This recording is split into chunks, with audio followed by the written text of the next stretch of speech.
All right. Here we go. All right. Good evening, everyone. Welcome to episode number 51 of Honest Hour. And tonight, our special guest is the founder of Self Care Inc. and JS Self Care. She's a dedicated social worker, a certified life coach with certificates as a certified addiction recovery coach, trained in trauma informed care, and in a motivational interviewing, a motivational speaker in her own right, a positive, uplifting person, and an author as well, and a podcaster of the JS Self Care Mind, Body, and Soul podcast. My guest tonight is Janell's Santana Sims or Sims Santana. Which one? Which way is it? You can use Janelle Santana. I'm happily divorced, so I'm good with that. But I'm still a Sim, so it's okay. All right. Well, how are you doing tonight? How you feeling? I'm doing great. I ran here from a Christmas party. I must say it's things are going really, really well. Okay. You can't, that's great to hear, especially this time of year. It's a Mhm. little bit of madness, people doing their Christmas thing and their holiday thing and their shopping and still trying to work and keep everything abroad. Yep.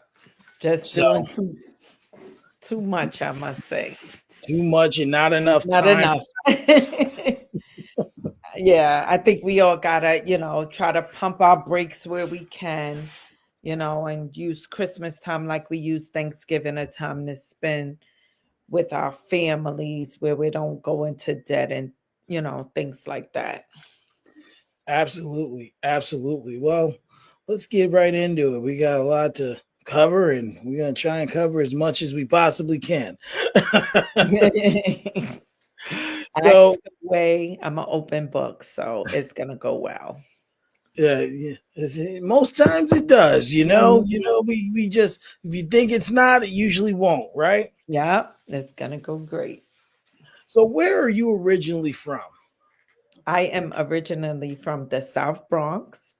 I have not lost my accent. I've been up here a long time, but I go home a lot. So I live upstate New York, but my home is the South Bronx. So I'm either in the Bronx or Harlem all the time. Okay. And so, how old were you when you left that area and came up here? 28 years old. I was grown. My son was 1 years old when we bought our house, my ex-husband and I. Okay. All right. And what was your experience like growing up down there in the Bronx? So it was rough. Being from the South Bronx, I lived with my parents when my dad wasn't in jail. He was in and out of jail most of my life. He was what many call a street drug dealer. He sold and used his own product. Um, so I grew up in a home where there was most definitely a lot of love through my dad's struggles. He loved us very much. My mom was like the glue to the Mm, family. Um, we grew up on 168th and Boston Road, um, next to Forest Projects, Washington and Webster, but I grew up in a tenement building. So I must say I grew up in an area where a lot of it was homes where broken homes where a lot of trauma. Most of our you either had both parents using substances in the Bronx at that time, or one parent, and we grew up, outside, playing freeze tag, playing mhm. scalesies. We did all the great things. We stuck together as a family. We protected each other, and the Bronx is territorial. So it was my block. We couldn't like go to different blocks and just rep Uh-huh. different blocks. So you had to stay on your block. Or yeah, or else you could be in A target. some deep Yes. trouble. It's just like we don't want to do that. Yeah. Yeah, you don't want to go and be in an Mm-mm. area where you're not supposed to be. It's like, Exactly. you know. So Hmm. I I know you have. How many siblings do you have? I have five five sis four sisters. I'm five. I'm sister number five. Four sisters. I'm the oldest. Four sisters, and I had a little. Well, my little brother is deceased. He was murdered in 2012. I'm So, sorry. thank you. It was due to gang violence. Like I said, I had a hard childhood. Um, Most definitely learned behaviors. So, he was murdered in Baltimore, Maryland, Mm, in that's another 2012. rough. It's another rough city there. Yeah. Oh, yes. I think Baltimore and Chicago are neck and neck right now. So Yeah, absolutely. yeah. Memphis is up there. Detroit is up there. Mm-hmm. So you have your definite different areas where it's like, you really don't want to be in these towns. Yeah. What were some of your interests growing up? So believe it or not, I used to play this game called Mother's Welfare growing up as a child on 1250 Franklin Avenue in the Bronx, um, across the street from 1250, I must say. There was a community action program called Mother's Welfare. So I always used to play that game. I was talkative in school. The teachers used to be like, Janelle, don't shut up. Talkative. That's all you see on my report cards growing up. So I'm going to say that all that talking and playing Mother's Welfare, I strongly believe I was already a social worker at birth, to be honest with you. I love to talk to people. I love to hug people. It's like second nature to me. So it was really like in your blood. You Yeah. felt it was Yeah. just something that were not even molded. It just was Mhm. who who you are Yeah. in a sense, like who you became or who you were meant to become. So true. So very true. So I want to know. This is kind of an open ended question, but you do a lot of different things, right? Like you offer a lot of services. I guess would be the right way to say it. Yes. What is the reason to have such a large portfolio of services to offer people? I love that question. I'm going to tell you why. It's because if you think of our childhoods, the way we grew up, right? We were kids all over the place, searching for the niche that could help our families. So I I believe and I stand on that I'm unboxable. So if you come to me with an issue, JS Self Care does its best to help you, right? So if you say you only do one thing, right?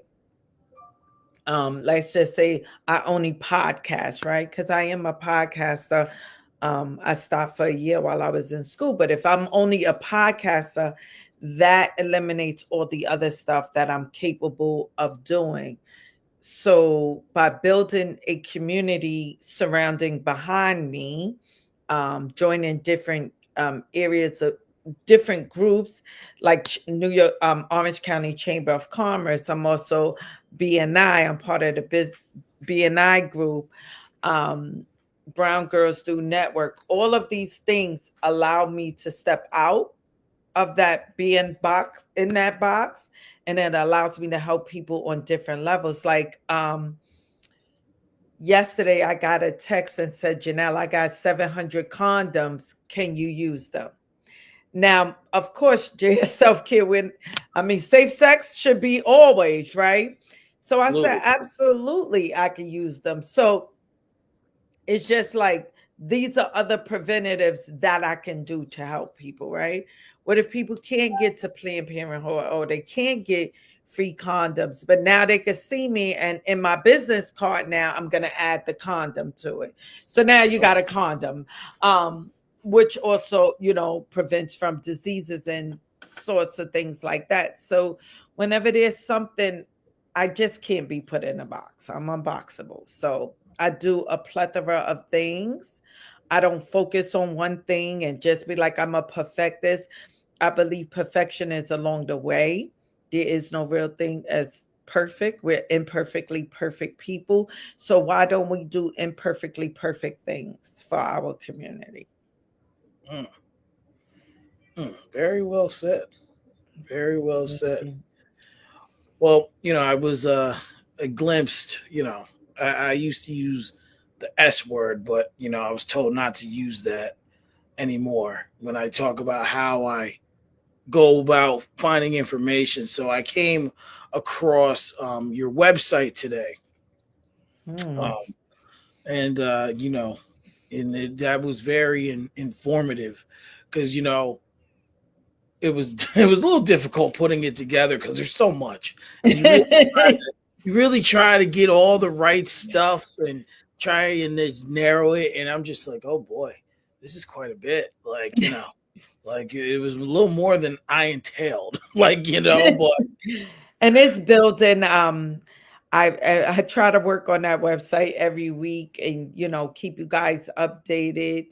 But I try to give what I have, right? absolutely.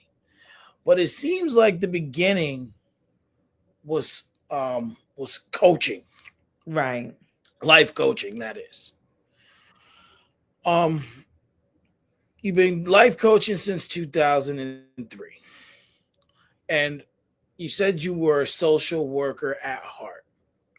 Why did you choose life coaching as what seemed to, at least from Mm. reading, the opening path to getting to where you are now? Absolutely. So, as a social worker, I've been a social worker since 2003, a life coach since 2019. The reason Okay. why is because when you're a social worker, you're actually put in a box, right? Because you got to have licenses in different states, right? These states don't play with them licensures.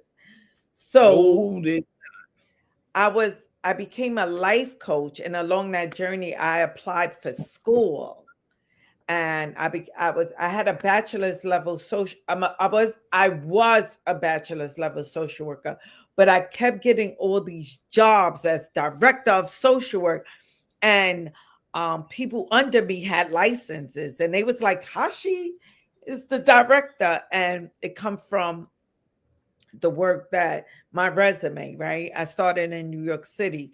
So life coaching, that was your branch to work in other states and become a life coach. So when George Floyd died, I met so many people in Minnesota. Who would have known that I was going to be in Minnesota? mhm. Um, and then I got this one client who's in Florida, and I never saw his face, but I'm his life coach, and I've been his life coach for a couple of years. And I look at palm trees when I'm coaching them, and I'm like, I'm really jealous you're there, and I'm here in the cold. I'm like, We're freezing, and you got these yes, palm trees around jeez. And chilling. I'm trying to coach you. So the coaching, actually, to answer your question, that was the broadening for many therapists and everyone. We were able to create a space through life coaching that Mm, was able to help everybody everywhere, everywhere. Like through my videos, you never hear on my videos I say I'm a life coach, but book a session with me. You never hear that, and there's a reason for that, because you want to show up authentically as you. Right, through my morning inspirations and things like that, I'm coaching people through those videos. And hmm then what happens is they'll DM you and they'll be like, I can't afford a life coach, because I'm going to be honest, Mike, life coaches, you got to put at least 5 to 10 grand to get a life coach. mm, So I said, nah, when being a social worker, and is no shade to therapists and is no shade, Mike, I'm going to share something so important, reality that hit me. One of my clients said, "You're nothing but a paper pusher." wow. Guess what? They were kind of right. And Wow. I had to sit with that for like 18 years of hearing that. You're not helping me. You're nothing but a paper pusher. When things Mm, are happening in my life, it's past 5 o'clock. And you guys don't work past 5 o'clock. mm. That was a hard truth to freaking swallow. And any therapist listening, if you sit back and you analyze your day as a human, think of it, Mike. When do you think of traumas or bad things? From 9 to 5, or when you're laying down and you coming from work, or just not dealing with the kids? That's when you really think about it. Because you're in your own thoughts. Like it's just you by yourself. There's no this, there's no that, there's no whatever. It's just you just lying there, sitting there, doing whatever you're doing at that moment. And that is something clients told me. So, what I did with my coaching, I'm not your regular life coach. I'm at work 9 to 5. I want to coach you when those times come, 8 o'clock at night, 9 o'clock at night. And that is the type of life coach. And I don't want you to book 10 sessions because it's every Tuesday at 8 o'clock something going on with you. No. What if something happens that you need some coaching on a Tuesday, or you need some coaching on a Sunday, or you need some coaching on a Wednesday? You got to say, I got to hold all this yuck in me until Tuesday when it's my session. So my if you could see on my website, you don't have to book 10 sessions. You Mm, could book one session once a year. Like I got someone who pays for 6 months worth of sessions. I got someone who pays me for monthly sessions just to get them through the day. I feel that that is so much better if you're in the realm of saying you're really helping people. Because from 9 to 5, everybody on hustle and bustle mode. Got to get the kids to school, got to get them to their sport, got to go to mm. work, make the money, pay the bills. Eggs is $15. I ain't got time to talk to no therapist. I ain't got time to talk to no coach between those hours. But what if you say, when you go to, after you put the kids to bed, you could say, Mike would say, let me call Janelle. Let me see if I could, let me text her and see if I could get a quick session. And I'm toying with my business, with my podcast, with life, the eggs costing $15, anything. Then I'm still on the $15 eggs. I can't get over it. Eggs is expensive for no reason. I went and got eggs the other day, and I'm just like, yo, It went back up again. Yep. yeah. My wife's like, yeah, they went up again. I'm like, yo, they was just not that expensive like 4 months ago. What are we doing? Exactly. They're going back up. So that is, the way I coach. And it doesn't make sense to a lot of people, but I listened and I remember every word a client said that I was doing wrong as a social worker. And most of the day was doing care plans, assessments. It was papers. They Mm, weren't lying. I can't sit here and be honest but tell a lie. So they were telling the truth. mm. And I think part of it is when you hear those truths, sometimes they hurt, Mm, but it's about being acknowledging it, bringing attention to it, and putting it at the forefront to say, how can I be different than everyone else? mm-hmm. What can I offer that no one else is offering? Wow. Yep. And how do I go from there to here? Because people, and that's just the way of the world these days. Like even so much as like school. My daughter Mm-hmm. was having a problem with math and they wanted to have a conference. Okay, cool. I couldn't make it to the school. They wanted to do a phone conference. I said, well, I don't get off till 2:30. They go, oh, well, we leave at 2:15. I'm like, what happened when the teacher stayed Mhm. after school and said for extra help? You don't do that no more. That's not offered. They're like, well, you can bring your kid to the library. I'm like, so now if I have other kids and they have other things, you're telling me that I have to take them somewhere after school hours and they can help them, you Yeah, know? So the system is broken. And it it's the is. same thing in that. Like, not there may be a few people out there Mhm. who know who you don't know who are doing the same thing, but Mhm. not many people are because once 5 o'clock hits, you know, It's it's hats it's off. It's I gotta do my self-care. I gotta live my life. Yes, we do. But think about it. When my son was going to school, I was not relearning 1+1, right? Common Core came in, Common Core killed the parents because we Mhm. knew 1+1 = 2. So then it became an out of pocket course because, like you said, the after school programs were non existent. There's Right. someone to help. So now I know I was faced with hiring a math tutor. So that was an added expense. Maybe my son's maybe 8 years ago, six, seven, like around there. I had to hire a math tutor because, like you said, it's no help after the time people get off of work.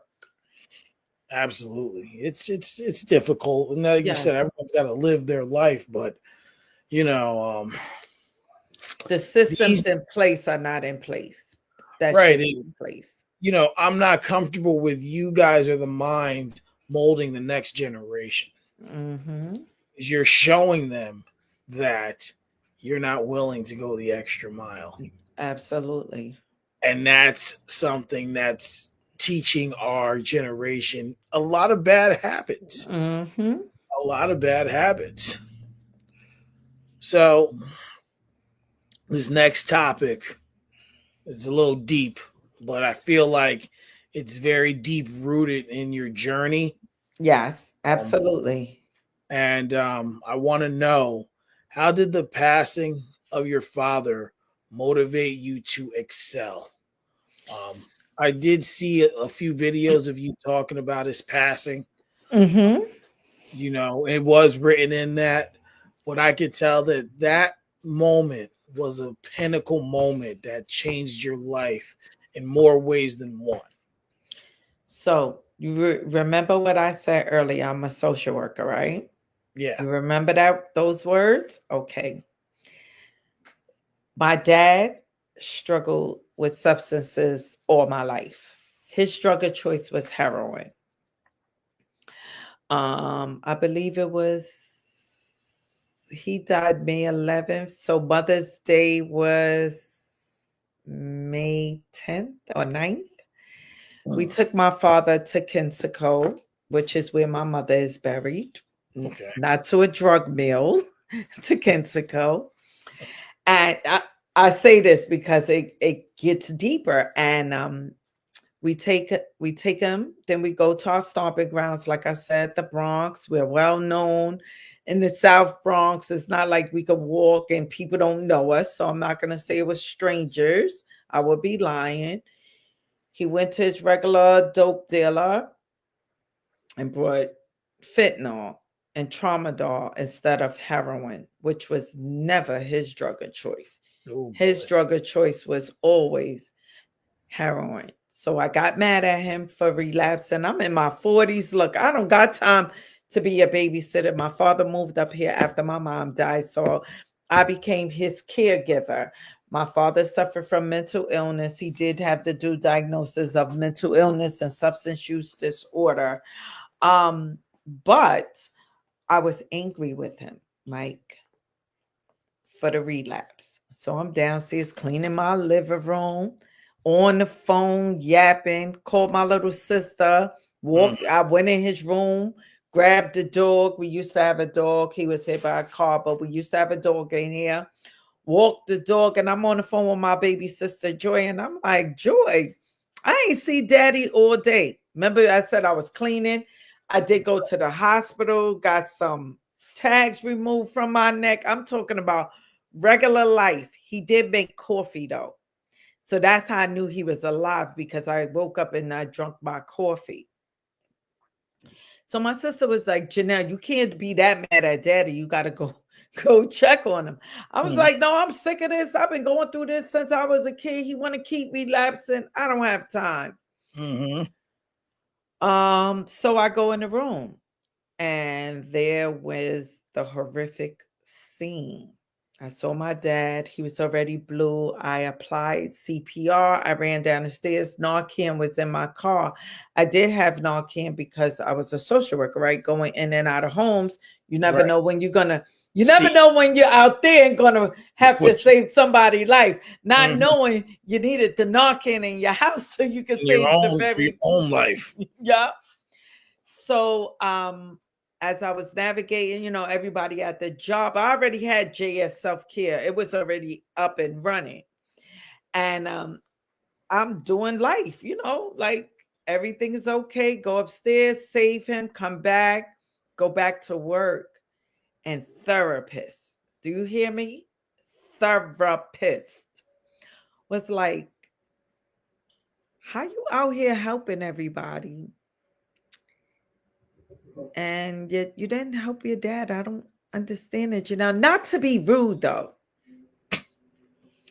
And I said, you're not being rude. You're actually educating me and you're fueling the fire for Self Care JS Incorporated. Hmm. So I was like, we really are out here helping everybody. Not a Hmm. lie. And those are one of them hard truths that you got to swallow. But then I realized that we go to these classes, of course, as a therapist, a social worker, a caseworker, you got trainings you have to go to. The state requires that you're trained in CPS, CPR, all these trainings. Right. But I wasn't his social worker. I was his daughter. Mm. That's first. I said, well, I am out here saving everybody. I get a check for that. Right. But I didn't, I knew about Narcan. I was Narcan trained. I Narcaned him twice. I gave him CPR, but I didn't know about harm reduction. And let me put this disclaimer, I'm not sending people to go do drugs. Hmm. But how do you reduce the harm with drug users in your home? You have Narcan in your house, not in your car. So when I do my Narcan training, I always say, unless your steering wheel or tires or brakes is on drugs, Hmm. take the Narcan out. Have it in the home. Um, and then harm reduction is having a person or a place or hooking people up with NA meetings, AA. That's reducing the harm. So hearing that from therapists and us not really having I don't want to say correct education because they do give us, I think we require 40 hours of training a year. I want to say the lack of knowledge that we had in harm reduction. So that's what fueled the non for profit. So I don't send nobody to go do drugs. I say if you're gonna do them with someone. Make sure that person has Narcan with them. Exchange your needles at 280 Broadway in Newburgh. So I do it more on that.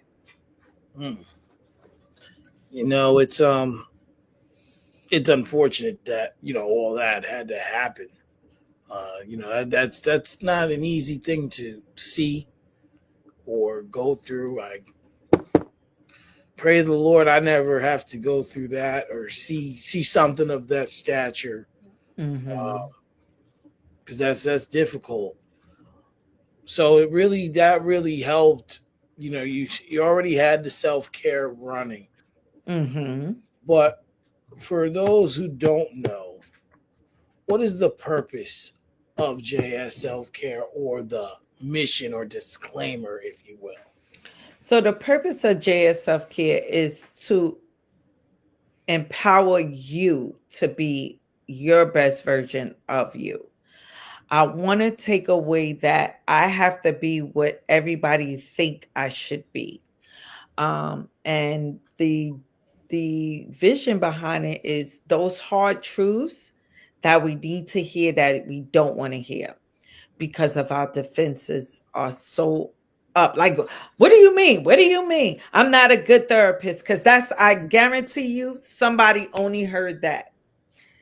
Um, it's just to take away that stinking thinking. And then to go back to what your caregivers taught you, that those moments when you said, you don't know what you're talking about, but they really did. That's the drive behind the book. So the mission for JS Self Care LLC is to help you, is to guide you, is to with coach you by me, a person with a therapeutic background. Mm-hmm. So that's the Mm. goal of JS Self Care LLC. So, without obviously saying names or giving away, confidential information, what kind of breakthroughs have you seen through this through the self-care service that you offer? So I could talk about two things, two people that I've seen the breakthrough, and the reason why I'm not going to say their name, but they've posted all about me on social media. Okay. Like Janell is heaven sent. Where were you all my life? The breakthrough is one of my clients stepped out into her business. She and I'm not a business coach, but of course I have tools because I'm in business. She Absolutely. stepped out into her business. She learned how to trust the process. And a lot of people, that's a slogan, right? Trust the process, like the word narcissistic behavior. And everybody's a narcissist and Mm-hmm. everybody's trusting the process. When I say that, I mean this particular person did the work to trust the process. There's a she's not, that's not her slogan, trust the process. But she understood the assignment from having people in her home controlling her and her husband's marriage, right? Mm-hmm. That's the work she had to do, right? That self work so that she could show up for her clients every day. Mm. So she took back, I showed her, I gave her tools on how to take back her marriage, how to communicate her needs and wants through the five love languages, through the areas of sleep. I use other people's tools through mirror work by the areas of rest is Sandra Dota. Mr. Chaplin is the five love languages. I didn't create these tools, but once her husband and she became on one accord, this woman is helping people all over with her weight journey. So she struggled with her weight. She Mm-hmm. struggled with putting the thigh highs on and the this and the eyelashes and all of that. And working with me through mirror work, you're actually going to remove the eyelashes. You're going to remove the makeup. You're going to take the hair out. And this was intense work that this woman did, and I'm watching her on the Facebook and Instagram and YouTube, and of course I'm like that, I'm not like that's my client, I did that. I'm like, look at what she did. Mm-hmm. Look at her. Oh my god. It's like so many doors closed on this woman, and when she started that self-work, she took doors off the hinges, and I'm super Mm. proud of her. I want to talk about a male that I have, not the one with the pretty bushes in Florida. This male I have, he knew he wanted to be a podcaster. He knew he wanted to be a inspirational speaker, and he know he wants to be a pastor. And the only person that was stopping him was him. Mm-hmm.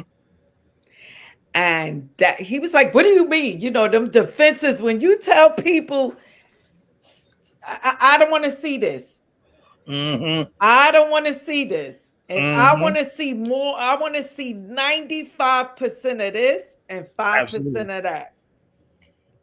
Oh my goodness. I think if I was in front of him, he probably would have took my head off my shoulders. He What was do not you? happy. Oh no, because remember, during our coaching sessions, he had to be solution based. When you go like this, you become more solution based. When you go like this, you're blaming oh, Mhm. this one did it, that one did it. and I teach people. Do you know how many self-care coaches there are? You know how many self-care people there are? People will let that stop them from their hopes and dreams because it's 5,000. It's a gazillion of them of self-care. What I taught them was, you're going to be the preacher you need to be. You're going to be the podcaster you need to be. And what I did say is, don't recreate wheels that's already done. What Mm-hmm. I want you to do is follow every pastor that inspire you. I follow every coach that inspire me. I follow all the self-care people, self-made, all these people I follow. Because why am I going to be out here creating new avenues when they're already there? Third Avenue is already there. Absolutely. I'm going Like, down Third Avenue. and all you got to do is go through it, navigate it, and find out a way to make it your own. Thank you. Can you say that again? Go through it, navigate it, and make it your own. Absolutely. And that's why if you have 50 self, like you could say, Janelle, I'm having a life coaching event. I'm going to have 50 life coaches. Some people will tell you they're not going. You know what I'm going to tell you? I'm up in there. I'm I'm gonna be up in I'm gonna there. be there. I'm gonna be Because it could be a bunch of us. We're all here to help people. And all of us have our own style and the way that we help people. So we're all needed to be at that event. All 50 of us. there. So Absolutely. Absolutely, to bring in that energy for people, so to have someone to connect with, because I think that's a big part of it, is like the connection. And mhm, then you got to really understand, people really have to understand, like, you have to take responsibility in a way for mhm. those for anything. And it's So just true. like this one, that one, that one. Now, there's certain things you can blame people for. If someone takes a gun and shoots me in the shoulder while I'm walking down the street, I had no control over that. No. Like, no, that person shot me. Yeah, I looked them exactly. dead in their face and they shot me. Yeah, absolutely. Great analogy. Yep. But if you know, I mean, I can even use myself, this podcast, for example. Like, I was really like, I wanted to do it, but just never did it. Like, it was really Mhm. like a struggle. Um, and then it was just kind of like, just so many people were just like, just do Mhm. it, just do it. And then I realized I was getting in my own way to that same point. Mhm. My wife is very supportive of everything, like between this and the photography. I do two other podcasts on top of this one. Uh, I do. I'm just getting in with an entertainment company. So, like, all Wow. these different avenues that I'm taking to try and better myself. Um, you can only stand in your own way. You S- know, So true. it's just go in there, clear minded, level headed, and try to be the best version of you. Yeah. That was great, Mike, for real, because we are so focused on everybody, what everybody's gonna say. I mean, when I started this, I was like, I'm going on live on Facebook with my friends. This Mm, is before stuff. And I was doing it, and I got 350 views. One comment pushed me over the edge. It said, the hood needs this. All 350 people, I'm not going to say they are strangers. I knew each and every one of them that tuned in. So I can't lie and say they were all strangers that supported me. I went on my personal page, it blew up. Then I started doing this, and then it was, why you want to do that for? You mhm. out here trying to save everybody. You're not even getting paid for it. For 3 years, every Sunday, and then we moved it to Monday, I did a live. And I was reading papers, Mike. I was like, the cat went to the store. Seriously. But I say that to say that those things didn't stop me. My father was alive. You know what? We had We had old iPads holding up, cereal boxes, no stands, nothing. I had Yep. a black garbage bag, like not garbage bag, what you call them? You know, at the dollar Curtain. store, the the dollar stores, the tablecloths. Yeah. I had that all black in my self care room. No lie, and all those videos are up. I never took none of them down from day one to today. And now of course, I get on the mic and I'm like, have a great day. You could do Yep. this no matter what. You are boxable, no matter what people say. You got this. You go out there and be great. But before that, I was writing it down and I couldn't remember everything. And I was reading and I had the paper up here. I started from somewhere. And it's the real started from the bottom. Now I'm here. Hmm. Now I'm only going up. And Only a second. even if I slip down for a minute, I'm getting back up because there's a true saying. When we hear these sayings, I want y'all to listen to the words. We may fall down, but we will get up. Hmm. Our downtime does not mean that's time that that's wasted time. Our downtime helps us pivot. So when you was battling with that, like I don't know, and you was like, you know what, I'm gonna do it, Mike. That was the force that you needed, and you needed your wife to say, no matter what, it's me and you. And once she said that, you already knew sky is the limit. Look who's on Honest Hour. I am on your podcast and I'm Hmm. super grateful. And when I told you I want to be on your podcast because I love what you do. Appreciate that. I appreciate that, and it's definitely taken a world of its own Yes, it is. past past past what I ever foreseen. Especially, I've only been doing this particular podcast since February, so its growth here through 51 episodes, um, Mm-hmm. and just now some of the names and the people coming on here. I'm appreciative of everyone, and it's only gonna go up. That's right. So I for people who don't understand, because to me, I'm a firm believer in like taking care of yourself, right? Mm-hmm. Like people will say, I gotta put my kids first. And I tell them that's wrong. That's wrong. You have to put yourself first, because if you don't put yourself first, how are you going to position your kids? You can't do that if you're not putting yourself first. So I was going through earlier, and I want if you could just name the 8 domains of self care. Okay, so psychological self care, that's your mental, that's going to the doctor, getting your medical done. Psychological self care is all that work that you need to do on the inside. Emotional self care, opening your arms and just telling yourself that you love yourself, tapping into those emotions, right? What are emotions? Emotions are feelings, right? Um, if you was to cry in front of me, Mike, I would never tell you to stop crying because that tears are a way to release.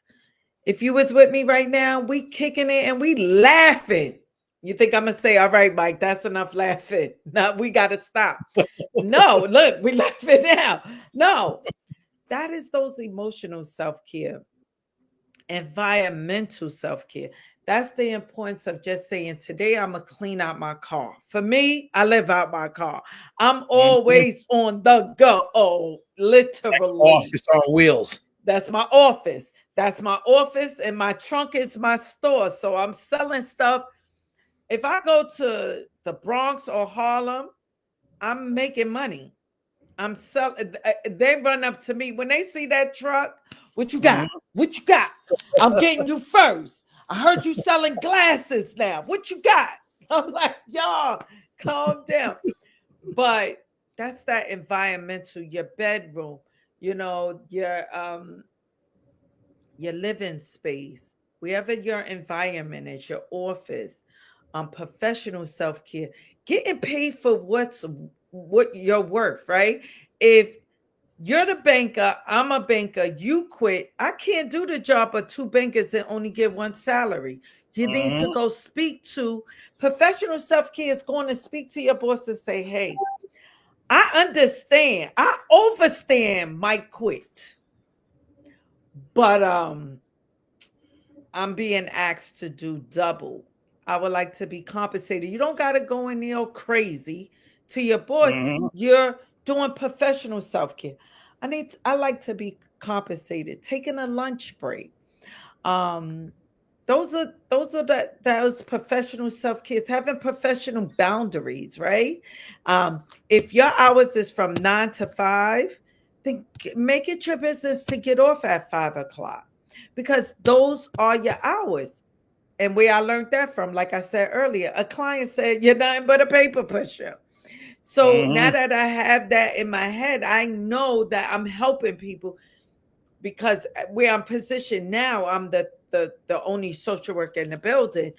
But before I was pushing a lot of paperwork. Right now I'm not so much. I'm more out there counseling.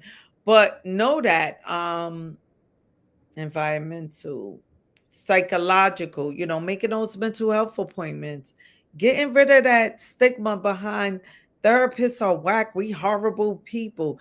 You may not, you need to find your fit. And what I mean is find a therapist, not, it does not have to be a black therapist, because my therapist is not black. My therapist is Italian. I'm Hispanic. Find what goes with your culture. Hispanics and Italians are practically twins. For those that don't know that, Puerto Ricans and Italians are exactly alike culturally, and we loud as all heck. I could go to my therapist. She'd be like, how was your day? Oh, it was great. Did you go to work? Sure did, Annie.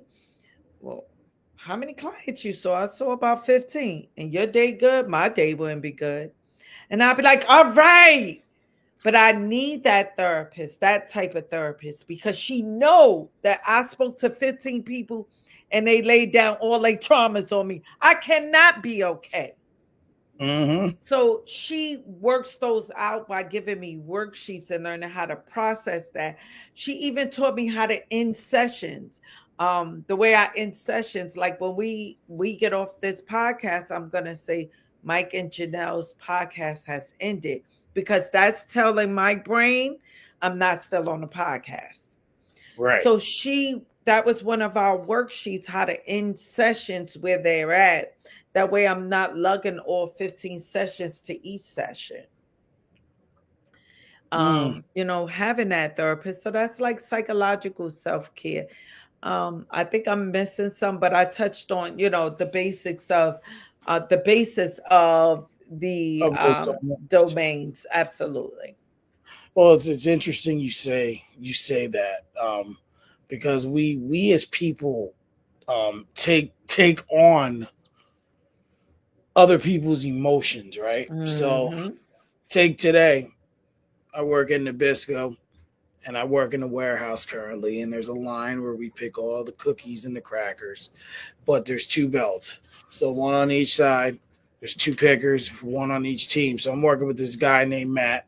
Everyone in the warehouse pretty much gets along very well, and and he just was really, I won't say moody, but he seemed a little upset. So I just turned to him and said, Matt, you're all right, bro? And he's just like, you know, just been rough. He's been having some issues with his older daughter, and he goes, you know, and then he goes, oh, bless you, bless you. He goes, yeah, but then, he goes, I think about that during, right now it's just really bothering me. Like I'll text her good night, I love you. She doesn't text me back. She doesn't understand how much that hurts my feelings. Mhm. And then he goes, and then he has a child that passed away. So then he goes, I think about the one that isn't here, and I'm just like I'm just standing there now because what do you say? And I'm just like, he goes, he'd seen the look on my face that I was like bamboozled, as he would say. And I'm just like, oh man, Matt, you need a hug? No, Oh, you did the right thing. You listened. You didn't yeah. judge. You And didn't then, say, well, if that was my daughter, I would. No, right. you listened. And then I was just like, all right, now that you brought a tear to my eye, I'm going to go pick these Triscuits now, but, and he was like, oh, I'm sorry, I didn't mean to lay that on you. I'm like, you know what? I said, listen, Matt, I said, we spend anywhere from 40 to 55 hours Together. here together. Mm. And I said, at that point, we've got to acknowledge that we're a part of one another's lives. And I said, it's a lot, there's a lot more, it's a lot more pleasant when we all get along and we disclose certain things to one another. So we have understanding of one another. Because, if you come in every morning and you're in an angry mood and I don't know you or understand why, I'll be like, man, this guy's a jerk. He's Whereas, messing up the mood. right now, he's usually in an angry mood for like 2 hours, but it's just work stuff. It's like, okay, he gets in, he starts working, and then once he starts working, he's all right. But in the morning, it's like, bro, don't talk to me. don't if we're not on the same team, and it's so. No, you did the right thing. You heard him. He apologized for dumping on you. You Yeah, told him it's no problem. You explained that we in this together, whether we want to realize it or not. We're spending 55 hours. I spend more daytime hours with you than I spend with my own wife and kids. right. So I want to be there for you. And I swear, even telling him, I got to wipe my eyes, like, what you're going through, I'm feeling it. You're not a therapist, Mike, but you acted in the sense of what I'm talking about with self-care. You don't have to have a title to help somebody. Mm-hmm. Listen to them. You didn't go in and go, oh, my daughter's having problems with math. And it wasn't your story to share at the moment. It was his story to share. You noticed your coworker was off. He looked angry. He was probably grunting and all that good stuff. And you went in and you helped. So not only did you give him an outlet, which gave him the opportunity to provide self-care for himself, you also was able to tap into that emotion and say, that was a tearjerker for me. Yeah. And you showed your vulnerability because now a man is crying at work. It's like, yes, we need our men to be vulnerable. But you were that vulnerable to say, I got it. You didn't say, man, put an H on your chest. We got work to do. We ain't here doing this work. I ain't got time for this. You didn't do that. You became vulnerable, and I commend you for that, Mike. But I think all of that come from you doing this podcast thing, and you're hearing different from all your different guests on what works for them and what doesn't, and that empowers you to be the best version of you. So I wanted to share that with you. Well, I appreciate that, but I think also I've always had a divine care for people. I remember, you know, some years back. I don't know if you knew him, but my best friend Naj Murph passed away. Oh, I'm sorry for your loss. No, Yeah, it'd be 5 years in January. so Um, sorry for your loss. yeah, we were really close friends, brothers, honestly. Um, Mm-hmm. and he he was a big reason as to why I am where I am now and I am who I am. Mm-hmm.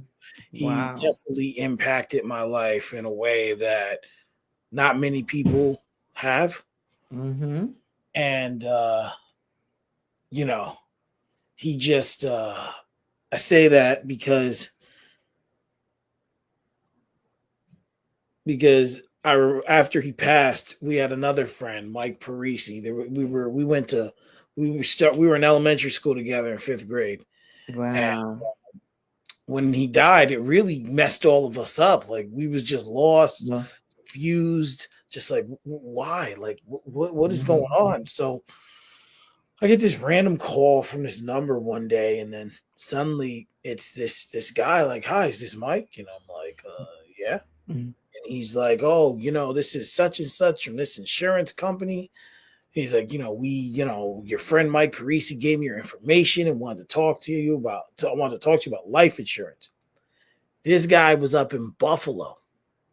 What? He drove all the way from Buffalo down to Ellenville, where I was living at the time, to meet with me and my wife.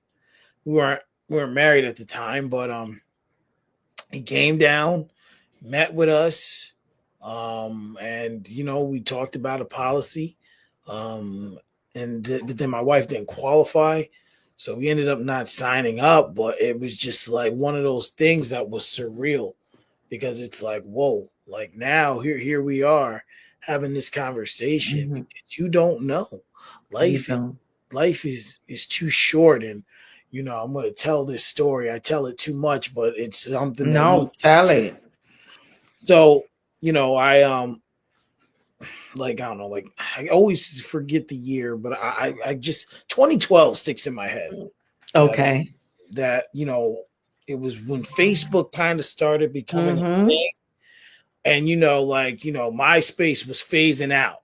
Yep. So I wrote this status on Facebook talking about committing suicide, Mm. and I took the status down. I left it up there like, I don't know, like 8 seconds, and I took it down. Cool. So then the phone rings. It's Najee. And he goes, "Yo, I seen that." And I said, "Seen what?" I tried to play it off. And he goes, nah, you ain't gonna play me, bro. I seen that. I seen that status. So I'm like, Mm. he's like, "I know you deleted it now, and I'm glad you did, but I seen it." So I said, "All right." I was just like, he goes, "Listen, I don't know what you're going through. I don't know what's happening." He goes, "But you cannot kill yourself." He goes, "You have not fulfilled your purpose." Mm. He goes, "I don't know what that purpose is. You don't know what it is. You may find it tomorrow. You may find it in 5 years. You may find it in 10 years." And I said, "You have to fulfill that and give that gift to the world." And I was like, damn. Mm. So now here we are 5 years after his passing, and this is where I'm at. Um, and for me, that was just He knew. He a knew. he knew. He knew something I didn't know. It became a full circle moment. It became a moment of transparency. Mhm. It became a moment where it was just like, yo, he was right. It's a little upsetting that he's not here to foresee all this.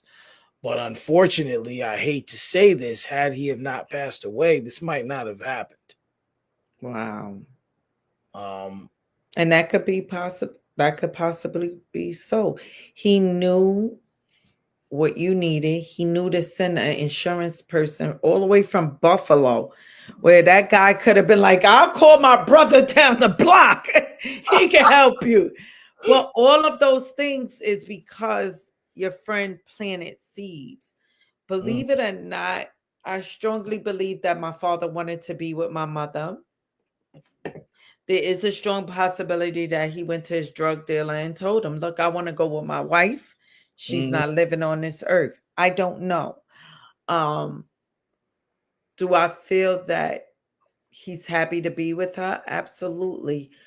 I feel that they've been together since 16. He was miserable down here. mm, But no one had the right to do it that way. But it happened that way, and I want to tell you, it happened with your friend, and the way he planted seeds, you didn't even know where they were growing.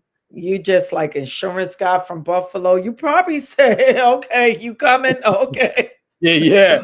And then okay." Like, all right, sir. I'll we see you made when you get here.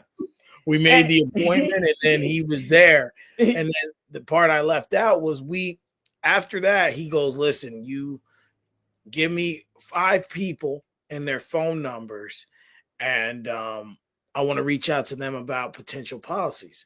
So I gave him 5 people, phone numbers, their wives' names or their husbands' names, what they did for a living. And he turns to me and he goes, you're the first one that was able not only to give me 5 people, their spouse, their occupation, and their spouse's occupation. You care about people. Mm-hmm. You care about people. He And goes, that's the honest hour. I don't know where that name derived from, but that was your honest hour moment.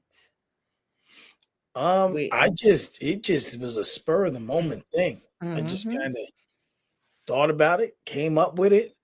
My wife gets mad because the show's never an hour, but I'm just like, It's the honest hour. but And we gotta keep it honest here. and he was honest with you. So see, the honest hour, the way I'm taking it as, and from hearing about your friend and stuff, you had those moments. Your friend probably was the only one that saw that Facebook status. You took it down, but he saw it. It was meant for his eyes, and it was meant for him to tell you that, bro, you got something. You got Mhm. this gift. It's not there yet, but it's brewing, it's cooking.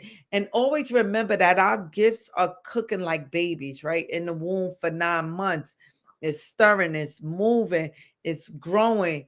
It's the self-doubt, it's taking it away. But you had something cooking in you, and he was the only one that saw it, even when you didn't see it. Absolutely. Absolutely. And now I look at, what his life meant and everything that he was able to do in his time. Like he Mm. rapped, he was on TV, he was on the radio, like he did so much in so little time. Time. Um, Mm-hmm. it's not always in the minister during his services that it's not always about living a long life, it's about living a full life. Yeah. And Wow. in 30 years he accomplished a lot. A lot. A lot. And he Yes. really like, and even if you ever, if you listen to his music, he just some of the things he would say just really just he just will go over your head at the time, Mhm. but it's just like, it's kind of insane. You just think about those things and Yeah. how they relate now. Like one song Mhm. he said, just had a talk with God. I had a breakthrough. Show me mad visions of doors I'm about to break through. Mm.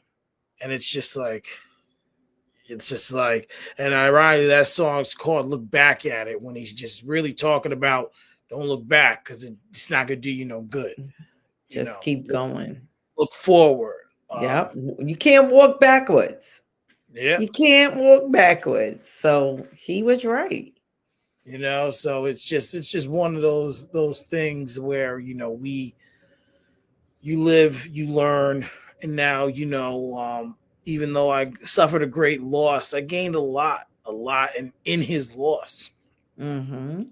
um and now we're only, like I said, we're only starting. We're Yep. only starting. I got a focus book here. I write everything down that I intend to do. There's like 20 things in it. I've tapped into like Mm. 60% of that book. Tell Yeah. you, Just um, keep writing stuff. I sleep with a book because uh-huh. the downloads come, and I'll be like, all right, God, all right.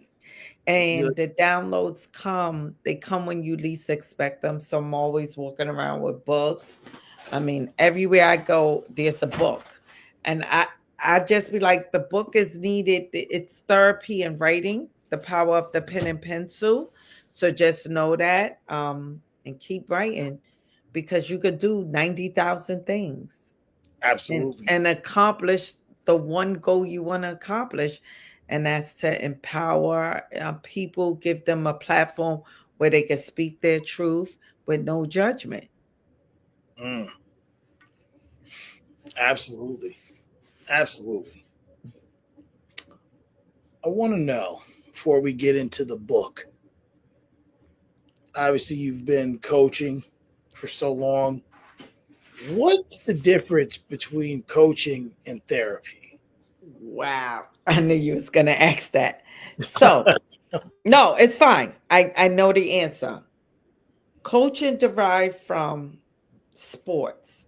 Actually, football, I'm 99% sure, but it's 1% say basketball, but it's football. So when I went to coaching school, we learned that coaching derived from a football coach. That's how life coaching became a thing. Oh wow, Um, sports. yes. So life coaching had nothing to do with therapy. It was actually the men on the court. And when I was learning about life coaching, it made me, of course, now you know the person that I am. I go down, I YouTube a game. I don't remember what game. It could have been the Dallas Cowboys, the Redskins. I don't remember. The reason why I went to the game was studied the coach. And I was like,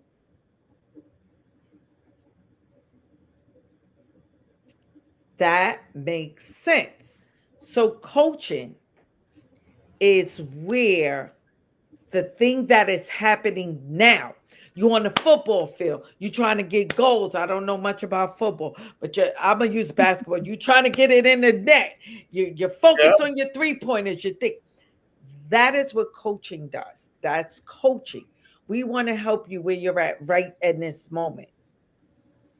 Therapy helps you with that 5-year-old self, that 8-year-old self, those selves that got you to where you're at now, like those Mm, behaviors, those traumas, all of that thing. So that's therapy. So there is a difference, right? Therapists, we go by theory, right? I'm able to connect cognitive behavior theory to cognitive behavior therapy, motivational interviewing theory to motivation interviewing therapy, where I'm speaking to a client, theory to reality therapy, right? That's that here now. This is the reality. The reality is the sky is not green. No matter how much we mm, want it to be green, it's not green. no. So that is where it's at. So coaching, think of it, and that is what a real life coach is. When you go to life coaching school, because I took a course online, but it derived from football players. And look, if anybody listening, Mike, I just if you ever watch a game, I just want you to watch the football coach. You'll How be he's like, you'll be like, he's helping them now, not later, not later, not what happened now. So, coaches, our goal is to go in and get what it is you need at this very moment. Being that I have the background and the education, I'm able to connect those theorists like Bendora, Watson, I could say names forever, Pavlov, all of these theorists, I'm able to connect it to the behavior in my brain. mm-hmm, So that's the difference. mm, mm.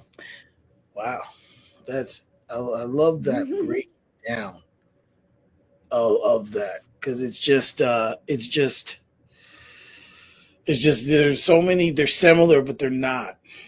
I Right. feel like I feel like the coaching takes a deep divine into people. Mm-hmm.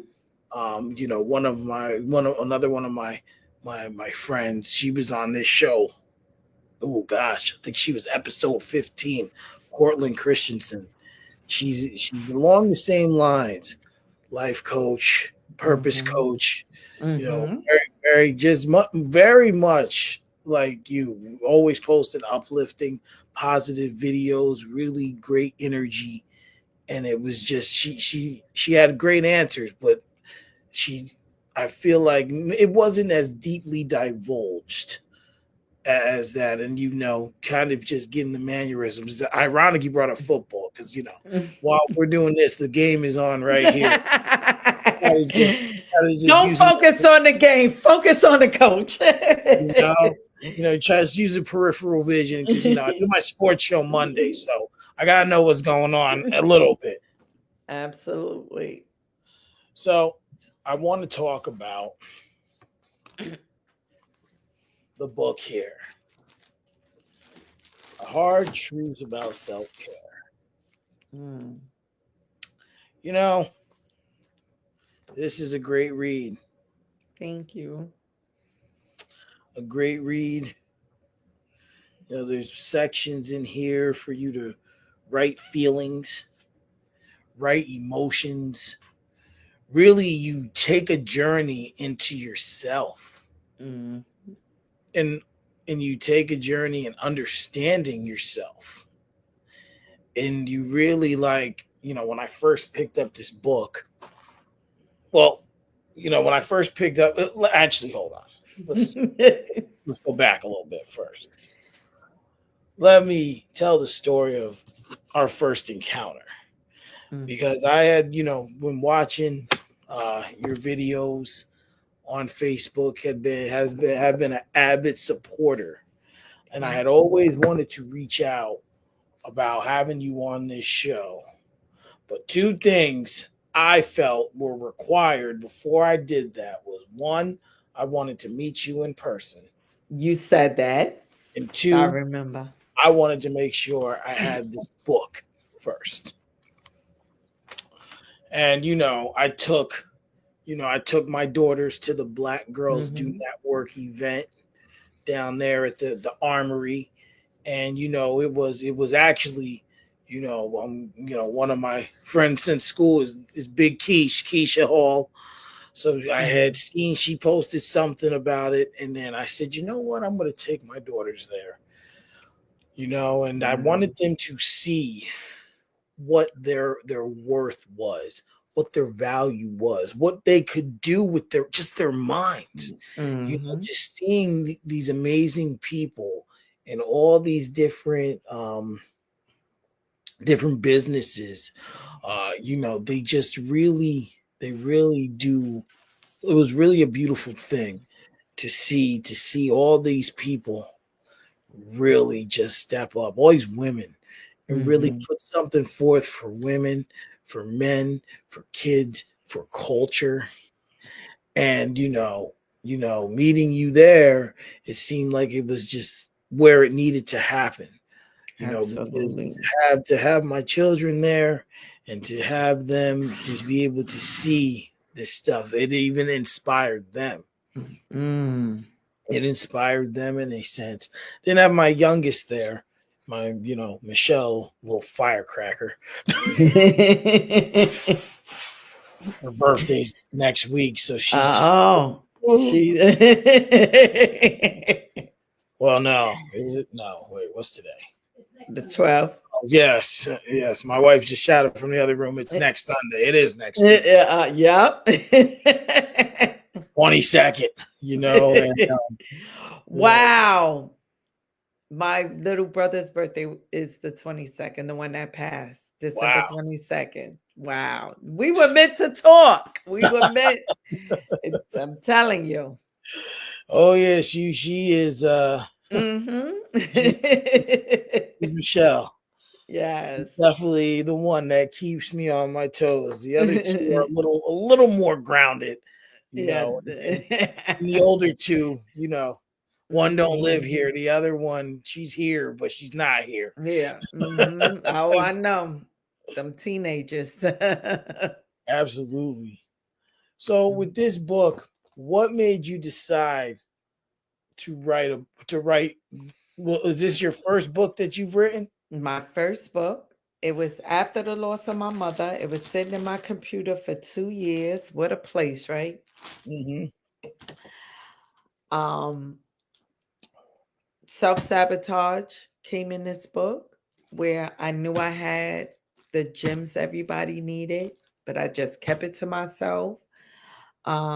It was from my mother, the loss of my mother, When you're going through the stages of grief, you're angry, you're questioning your faith, you're not really understanding what it is. And when I lost my mother, the thoughts of everything I didn't listen.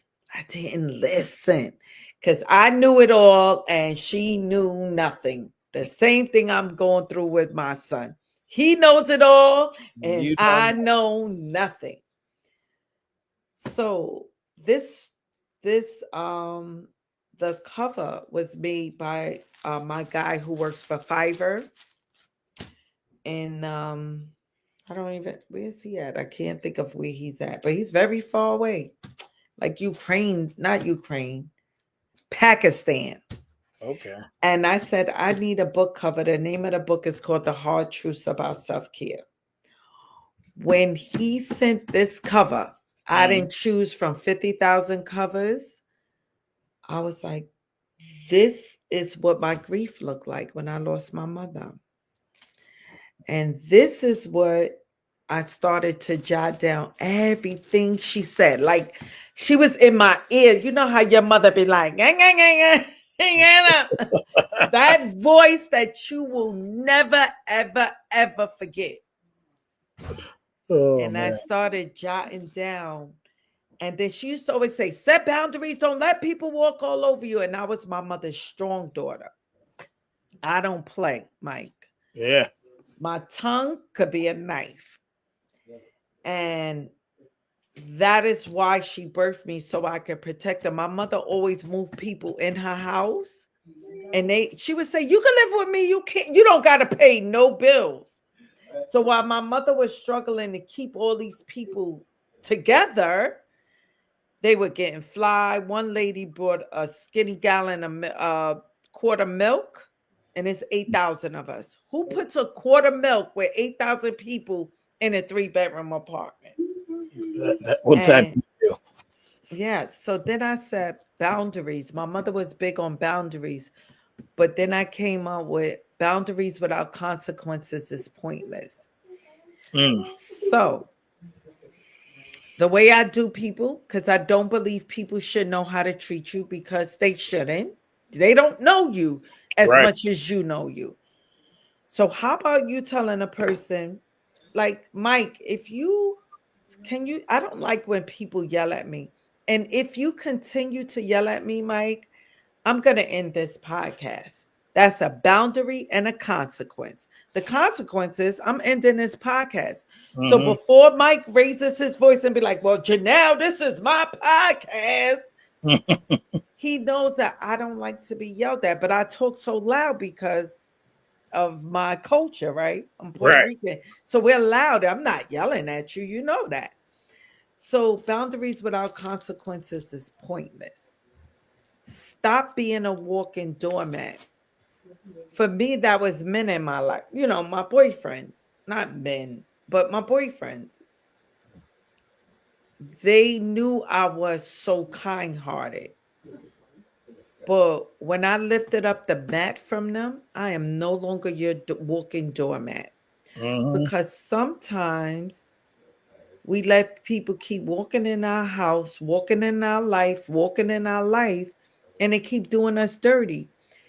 But when we lift that mat up, you know what that other person will say? Why are you acting like that? Because Mm-hmm. I'm tired of being your walking doormat. I'm tired of you resting and cleaning your shoes on my heartstrings or on my mind. And I make you, in this book I wrote, jot down a time when you didn't create boundaries with consequences, meaning when you only had boundaries, what happened? People walked all over because you never set the consequence for them. Mm-hmm. Stop being a walking doormat. You know so and so is coming in your house. You know so and so is calling you, and you keep picking up the phone. So all of these hard truths were hard truths from my mother. Mm. Everything she taught me that I thought I knew was best and everything, those are the hard truths. Mm. Damn. So I am writing another book. And that, Trying. You just answered like all the questions. I'm Look, sorry. oh, it's okay. Like, listen, I had one guest one time. Hood Soul Ahmad. We were talking, and he has a CMOS business as well as making music. So like he started talking about it, and he was talking for a while, a good 10 minutes, and we just I just let the guest talk, and then he goes, and I'm just kind of like this after. Wrong. I said, just answered I about eight, you just answered about 8 questions, bro. That's all. I know Ahmad. He's amazing. Yeah. Macy Moss, right? Yep. Macy Yeah. Moss. Yep. Yep. So I'm just like, okay. Yeah, I was like, Sometimes, he's like, oh, yeah. did I steal your thunder? I said, never. No. I said, never. This is the honest hour. Be unapologetically yourself. So that's right. And remember, I told you in the beginning on my report card, it said I'm talkative. Listen, So I told you. that's See, I taught you who I was through this conversation mm-hmm. because that's how we supposed to do with people. We should get rid of Tina's supposed to know how I roll. Did you tell Tina how you roll? Oh, she's supposed to know. No, Tina's not a mind reader. When we evoke that power that we all have, tell people how you want to be treated. Teach people how you want to be treated. Don't assume everybody was raised in the same household as you. They don't know what you like. You had to learn your wife. I had to learn my ex husband to know that we're not meant to be married, but we're sure meant to be best friends. Mm-hmm. We're meant to have had our son together. And that was through the journey of self care. I mean, we're super duper cool. And that's that's a beautiful thing. That's what you need. Sometimes it takes that time to realize that and to really have understanding of that stuff. Hmm. And it's kind of weird. This is about to be a weird analogy, but I'm a big wrestling fan, huge wrestling fan. And there's one manager. His name's Paul Heyman, Hmm. and he'll come out and his soliloquy goes, "Ladies and gentlemen, my name is Paul Heyman." And the people in the crowd will say it with him, right? And it'll be like, "And I'm the advocate for Brock Lesnar," or he'll say, "I'm the wise man to Roman Reigns, and tonight we're here to talk about this." So they were interviewing him and they were telling him, "No one can do what you do the way you do a promo." He goes, "Well, I'm telling you who I am. I'm telling you who I am personally, who I'm representing, and what I'm doing there." So it's all about the setup to getting Hmm. there. And that setup just drags people in. You know, it's the same analogy. It's kind of just Yeah. like that the stuff up and then the people come into it. Yeah. And you really have to just have that understanding, that Hmm. divine respect and courtesy. I like Because that he said that. I'm telling you who I am. right, So it ain't a surprise. right, and he's probably arguably probably he's definitely top 5 like recognizable faces in wrestling history. But Right. it's like, but he's just saying, like, he's always saying he has to reinvent himself. Like, Hmm. even like his Hall of Fame speech, he says they can't cancel you. Only Yeah, you can cancel you. that's right. You You have know, the power. We are so powerful. I don't know if your kids ever said to you, like, I remember my son said, Mom, he was like 5, 4 years old. He said, Mom, you're the incredible hawk. the incredible Hulk. You know me, I had to like go back and be like, well, what the Hulk do? Remember, he dresses in those nice suits. Yeah. And then if you make him mad, It's like, "Ah!" Exactly. So, everybody's analogy of us is, you know, what we have told them we are, right? And Hmm. that's the goal of teaching people how to treat you, teaching people how you like to be loved, right? And not Absolutely. assuming that somebody else knows how you like to be loved. Um, it's important, and that's part of self-care, like knowing your love language. Absolutely. It's I, so important. Like my and I, love language is touch. I got hearts everywhere. You look at me, I got hearts on. I hmm. love physical touch. And I don't mean in a sexual way. Like I see people, I give them hugs. Hi, how are you? Right. And that's part of self-care, like knowing who you are and stop expecting people to know who you are and you don't even know yourself. And that's the thing is, people do think when you like physical touch, they think it's sexually, Mm-mm. and and it's never that case. Now, No.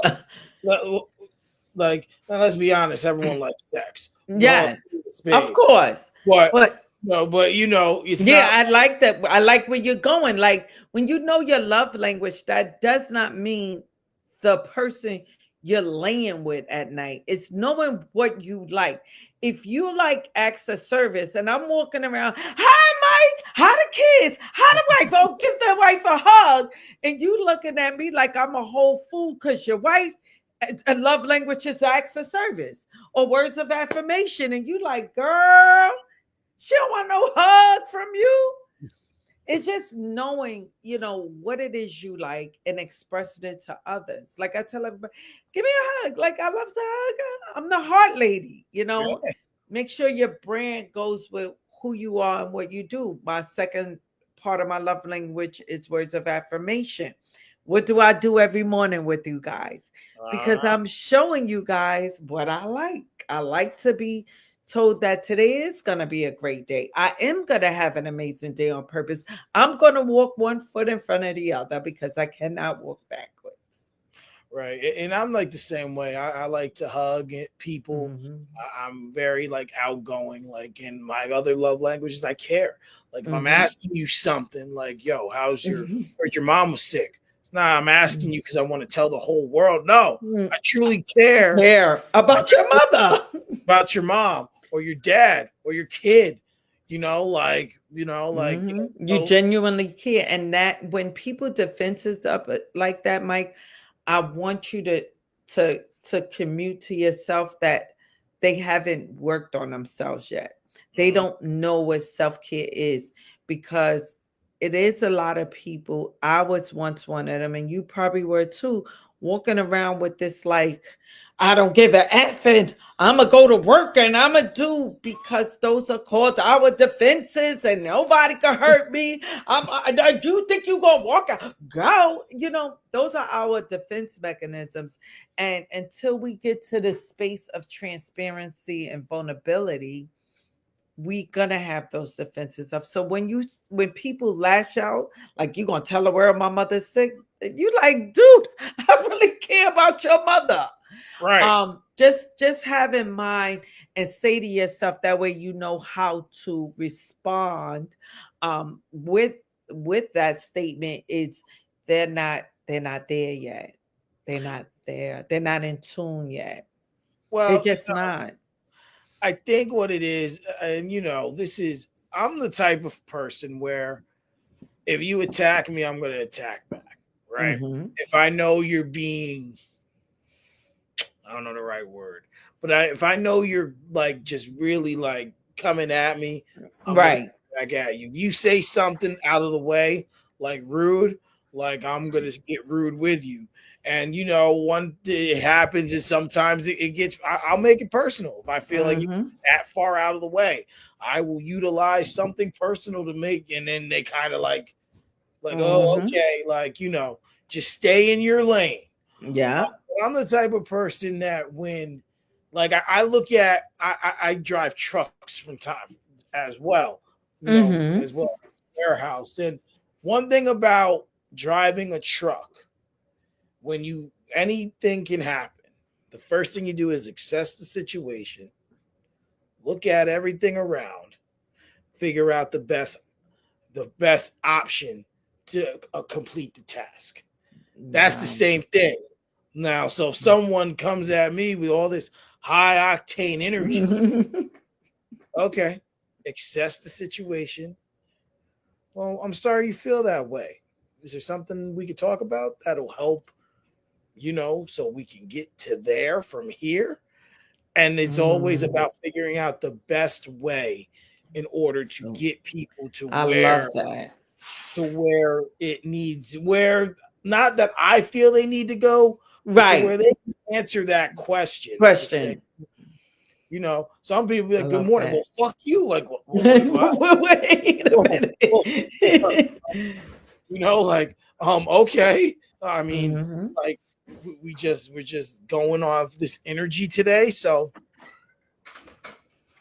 I wanna.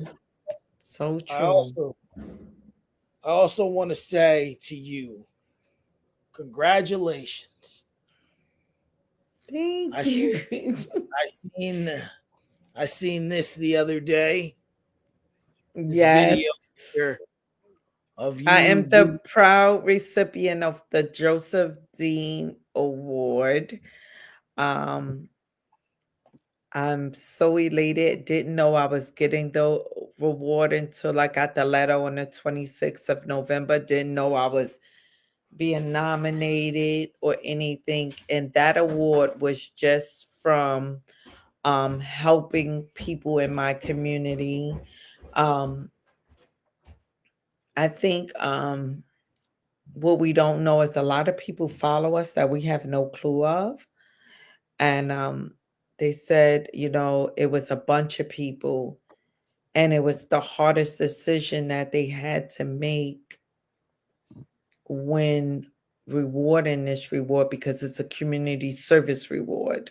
Mhm. Um, and I'm truly blessed to have it. Um, I was on a high, like yes, and now I'm back to work at it. Working. I'm closing out this sober living gift thing that I did for Oxford House, but I'm back to work. But it was a blessing. It was a blessing, Mike. Um, you know, rewards and stuff. People be like, I don't want a reward for what I do. We don't want rewards, but acknowledgement goes a long way, right? Absolutely. Acknowledgement. And I Absolutely. worked hard not for acknowledgement. I'm boots to the ground, right? I'm literally out there. I'm in Harlem. I see this addict and she asking me for money. I'm like, no, what you gonna eat? I'm not hungry. I'd rather money. What do you want? She was like, cornbread. I sat in my car and just watched this lady eat a piece of cornbread that I brought her. Say, here goes some Mhm. cornbread and some water. And I was like, eat it now. And she cried. She was like, you wouldn't give me money, but you knew I was hungry. I say, I know you guys are hungry. I remember my father getting high and he wouldn't eat. I said, I want Mhm. you to just put this little, I said, somebody gonna give you money, but put this little bit of food in your stomach.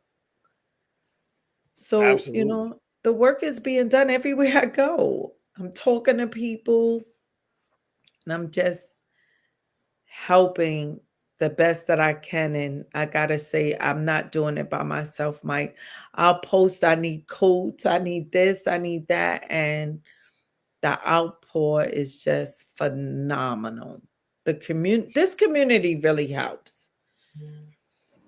And I do see it. I watch. Like I said, I've been following you for a long time Mhm. and watching what you're doing.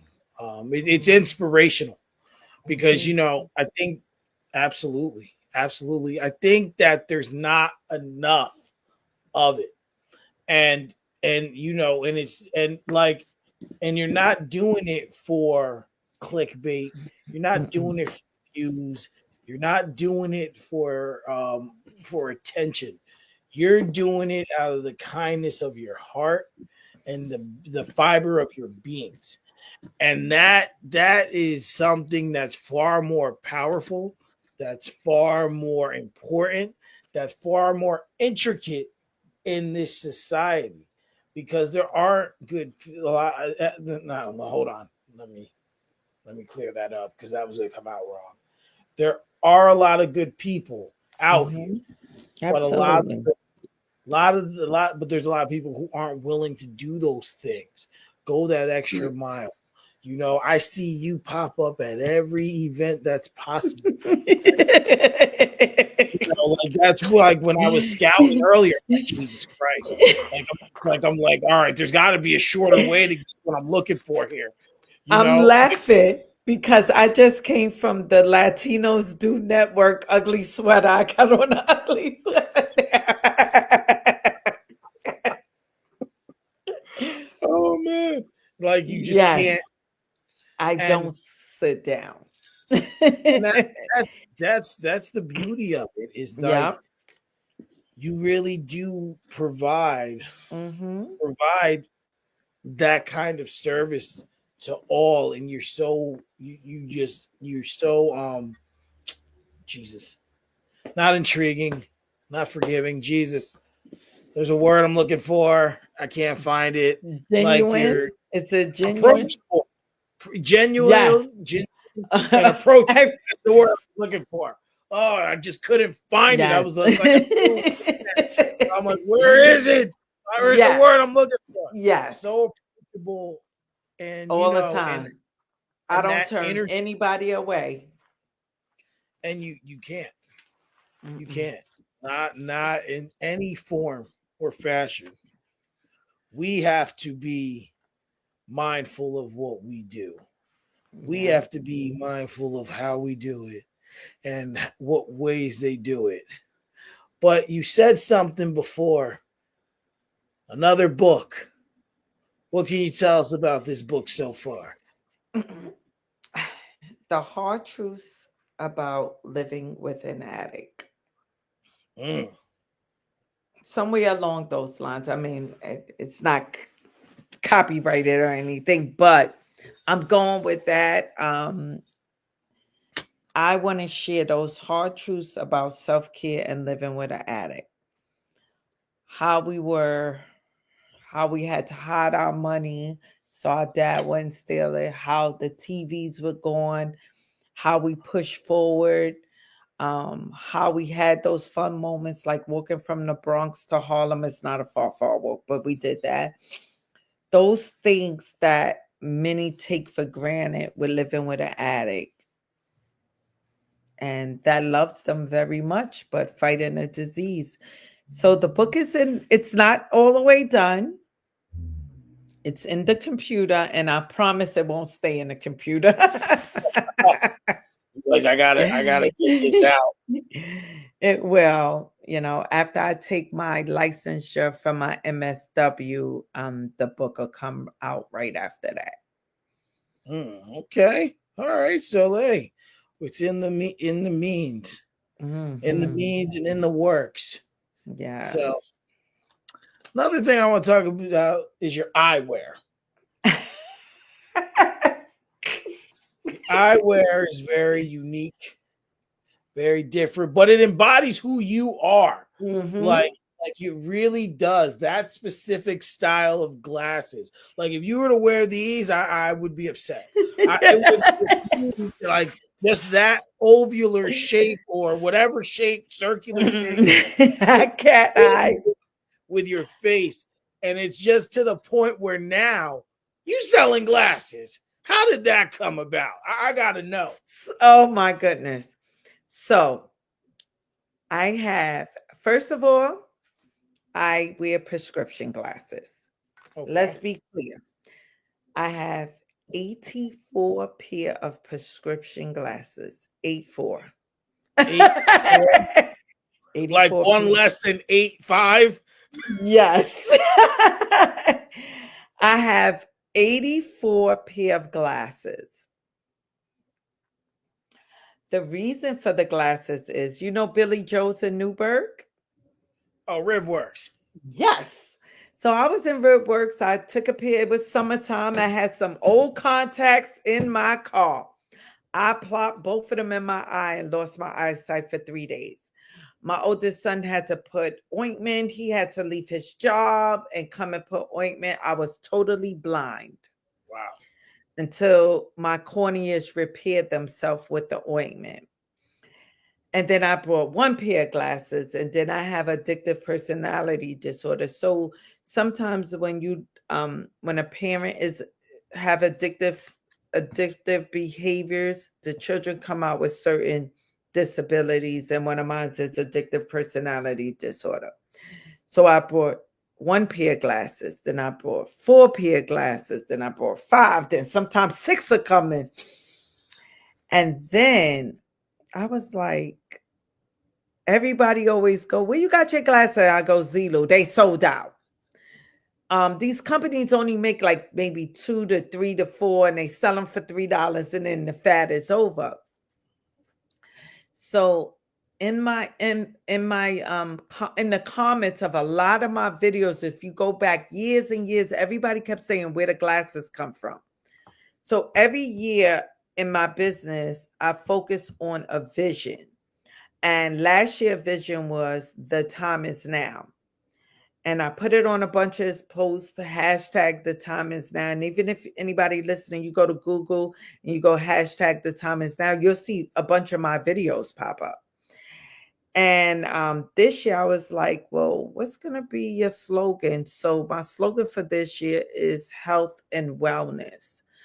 So part of that is we don't go get our eyes checked. We want fashionable eyeglasses, but they cost an arm and a leg, right? Mm. You're talking a my girlfriend just bought Dolce Gabbana's with her prescription for $1,300. She can't have 84 pair of glasses with one pair costing $1,300. So That's almost my I started calling right. ophthalmologists and eye doctors, and I was like, I need my eyewear. And some said, I don't want nothing to do with it. I'm not gonna lie. And then some took the bait, and Fusion Eyewear was like, I got a contract with Do It Best in Newburgh next to Target.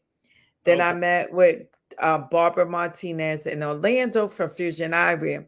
I went in there. I said, can I have a meeting with you guys? I know Barbara, so I'm not going to act like she's not a friend. I knew her for years, and not a lot, but a few years while I was in business. And I said, look, nobody getting their eyes checked. They want fashionable eyewear. They want to have 84 pair of glasses like me, but 1,300, 1,400, they can't afford it. So we sat down and we went over numbers, and they believed in the vision. They knew what it was, and they said, okay, Janelle, this is what I'll do. We don't take insurance, but if someone pays out of pocket, we give them this form, they send it to the insurance company, they could get their money back. Then she said, if they know their prescription and they could see out of the glasses they have, we got this machine. They stuck my glasses in it and read me my prescription. I was like, what the heck? It was like this, boop, and done. Boom, they knew. She said, anybody that buy your glasses and they have not a very difficult prescription, like it's called single lens eyewear or something, I'll give it to them for $40. I was like, okay, that's a really good price. So you'll buy my lenses for 20, get your prescription, that's $60. She said, I'll do one better for you. I said, well, everybody can't afford $40 in this day and age. Let's be honest, right? Guess what she did, Mike? She said they could put a down payment every week. And if it's somebody who can't get to us, we'll find a way to get the glasses to them. Mm. And that was like heaven sent. So not only can you get my eyewear, you could get your prescription in them. You could get it at affordable price with a layaway plan. Mm. So is that not helping the community? that's more. That's more. That's putting something that's expensive, and hard to afford onto someone and giving them an affordable option where even if you need to be week by week, eight If you could, dollars a and week. she told me that she takes Zelle, she takes Cash App, so you don't even have to leave your house to pay down on the glasses. So you could be And sitting right on your couch with your family, Mike, and you could say, me, my wife, and one of my daughters, let's just say wear glasses. We're gonna get mhm, all three of these glasses. We all want to. I don't feel right if I got on new glasses and my baby girl ain't got on new glasses, or I got on new glasses and my wife. So you mean to tell me? And I was very clear with them. I said, Barbara, you mean to tell me if they put $10 a week, they can have their glasses, the glasses that they want, something fashionable? She said, yeah. Then she said, I could, if they have the $40, they'll get their glasses on the spot in 10 minutes. So you go in uh, there with your glasses, leave out with your glasses for $40. versus when they say, "Oh, we'll call you when they're ready." There you go. Yeah, that's where So, I go. America's best. I use the one out oh, here in Middleton now.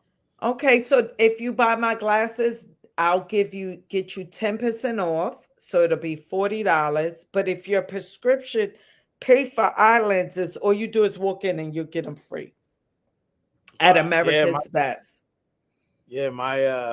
my prescription does pay for Mm. for the lenses. So I'm having So an event in February. So I would love for you and the family to come and check us out. We're gonna do the eyewear launch in o- February. okay, yeah, just So shoot me. everybody will be getting glasses all day that day. Hey, hey, I'm not mad at that. You have to Mm-hmm. it's a good thing to have for the community to have Yeah. something. And You know, if it's someone really, really struggling, I do have a grant, and someone really can't afford the glasses. I will, fund it. I'll get the community. I'll be like, I need four people. I need eight people to give me $5. I need somebody. I got somebody that need glasses, and believe you me, eight people will send me $5. So we're not going to see no one without glasses. That we're not going to do. We're going to do our best to get someone who really has $0. We'll get them their glasses. it's and we have to do these things. I have a vision in my head for Hmm. a community event that I'd like to do. My biggest problem is I can't get out of my own way because I want to do the event. I have it all in my head. I have it laid out, but Do it. I don't like organizing events. But I know it'll be good. I just know it. Hmm. I feel it. Like Yeah. the vision I have, but it's Be like, like Nike and just do it. You live in Middletown, contact your politician. Your mayor likes to be involved. Give them something to be involved with. Sereno, Sereno. but Hmm. I'm from Newburgh, so that's where this Oh, event's gonna be. oh, That's okay. You're from this side. Yeah, I'm from Newburgh, so Oh, that's where I they've could. been. Well, Harvey is that mayor is super duper nice. Oh, he's a close friend of the family. Yeah, My uncle went to school with him and his twin brother. twin brother. Oh, okay. So My teacher, I've known him do for years. It's just getting that ball rolling, and once I know I make that call, it's it's just done. it's Done. over. Like it's gonna happen faster, but it's not. I Green want lights all the way. yeah, like whoa, but I want this event for the summer. I want it outdoors, maybe at Hmm. Downey Park. I would love to have people come out perform, some artists, local artists, any Wow. any vendor, because Newburgh Illuminati got taken from us, and let's Yeah. be honest, it's not coming back. Hmm.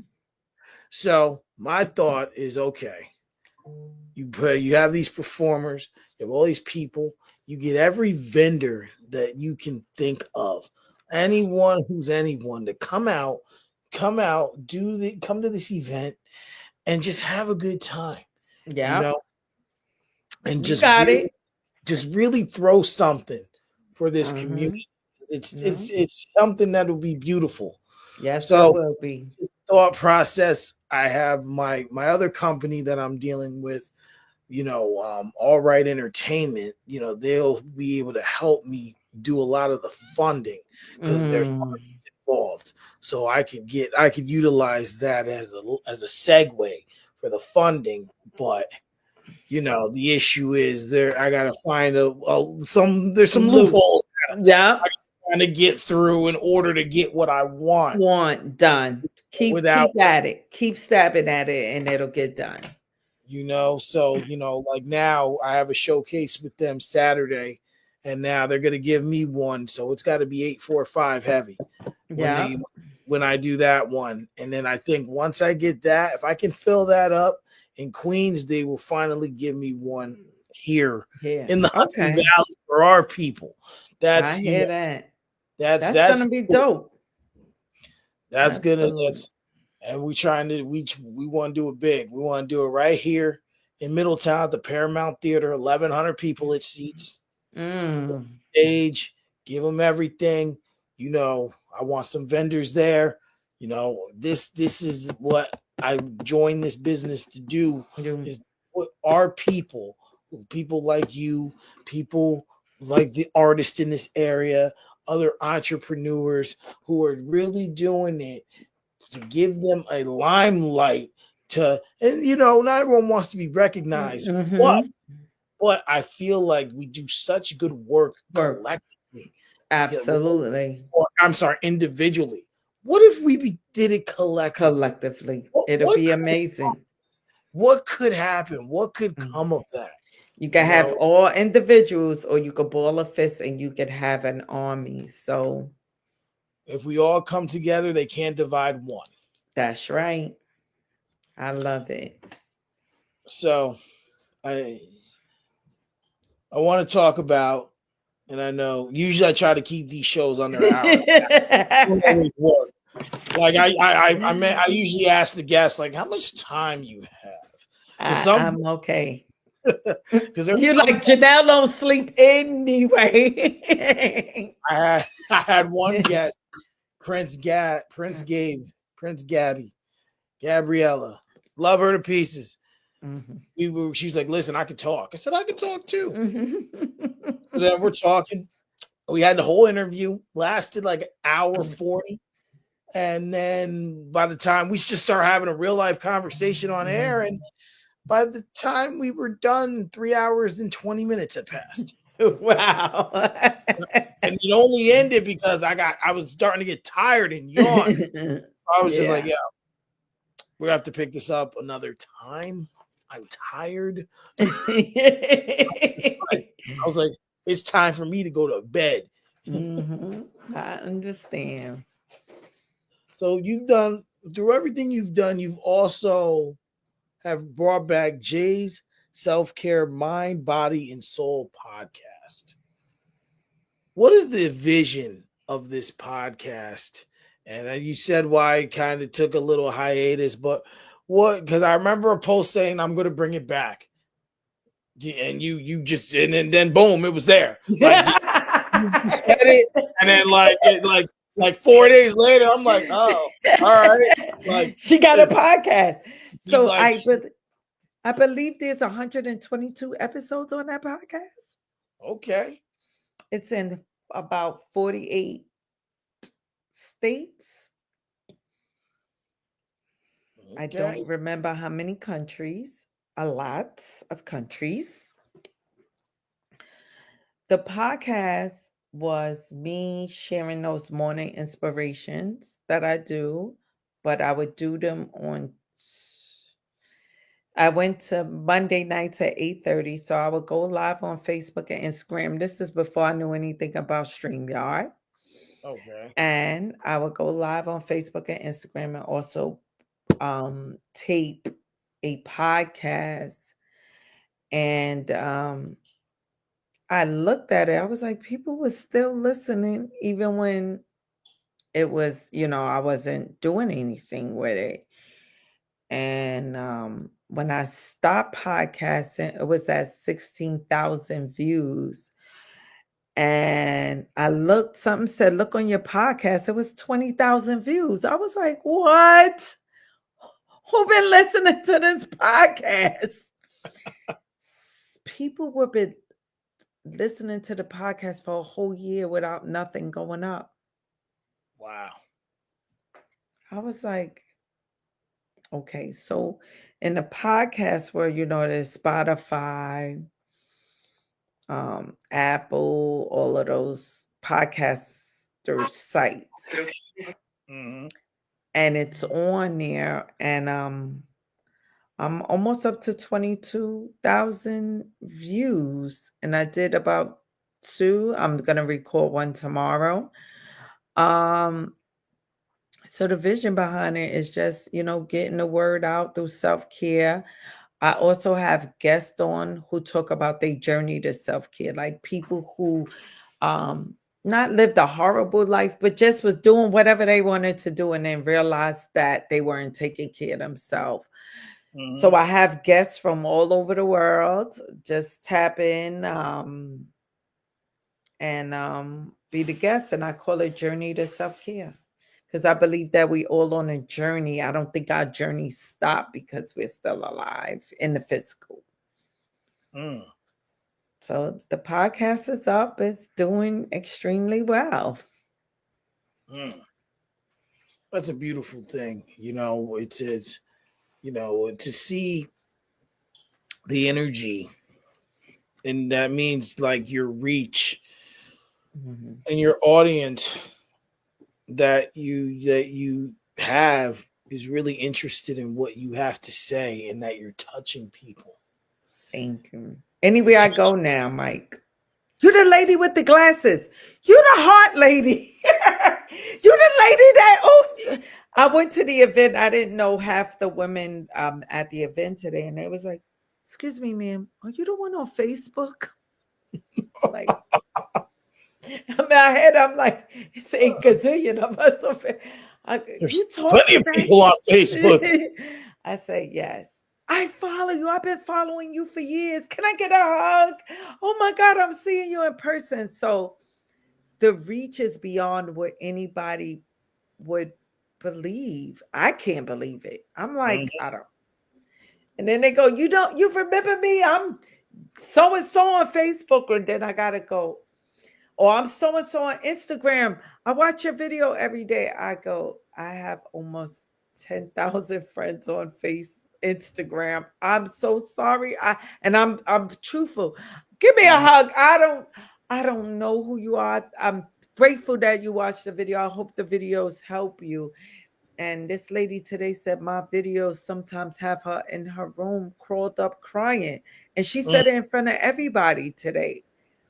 I was like, I can't stop. These videos have to keep going. Nah, you can't. And it's I started doing them for a while, Hmm. and then I stopped because, like, for me, so there's so many avenues of stuff that I do between the podcasting. I do the music reviews.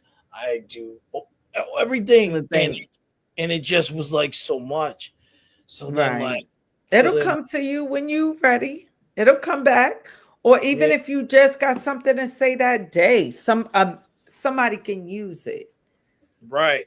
So like, some I posted something like a while ago and said, I was like, should I redo those videos? They're like, I don't know why you ever stopped. I would Stopped. watch I would watch them every day. Like, it was uplifting and spiritual. And like, and then it's just like, what, you don't like us no more? I'm like, damn, I didn't realize that. How many people these videos really, really help people. They really do. Yeah. And it's just like, Especially when you do them unedited and you just go off the cuff and you make mistakes. Those be the mhm. videos people love. And like me, I'll put like a saying in the back or a quote, Hmm. talk about that quote. I have apps with affirmations. I get affirmations like Every day. every day. Like, there's like 5 apps. 9 Hmm. a.m. Like, let's see. Did I look at today's?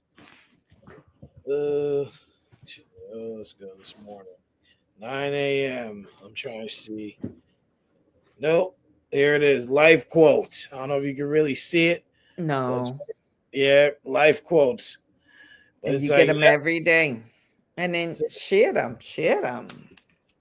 like this one says, be positive, be the positive impact on the lives of others. Mm. Absolutely. Yeah, you'll be So, surprised. So it does help. I mean, they look forward to them. So, give the world what they want. absolutely. So, I just have, we're kind of at the end, Okay. but I want to know one thing. What kind of music do you listen to? Hip oh, Old school hip hop, R&B. I am your dancing social worker.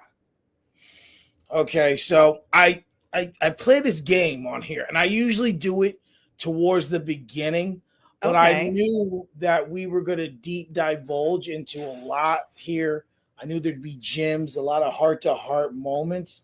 So I saved it for here. I do have a couple questions. They're more of just closing questions. So we're going to do this game, and I'm just going to give you two artists. You tell me which one you like based on personal opinion. There's no no, no right or wrong answer. yeah, like there's no like oh, he sold this and he did that. So there's that right. Nah, just which one Okay. you like better. Okay, I'm ready. All right, first one's gonna be Biggie or DMX.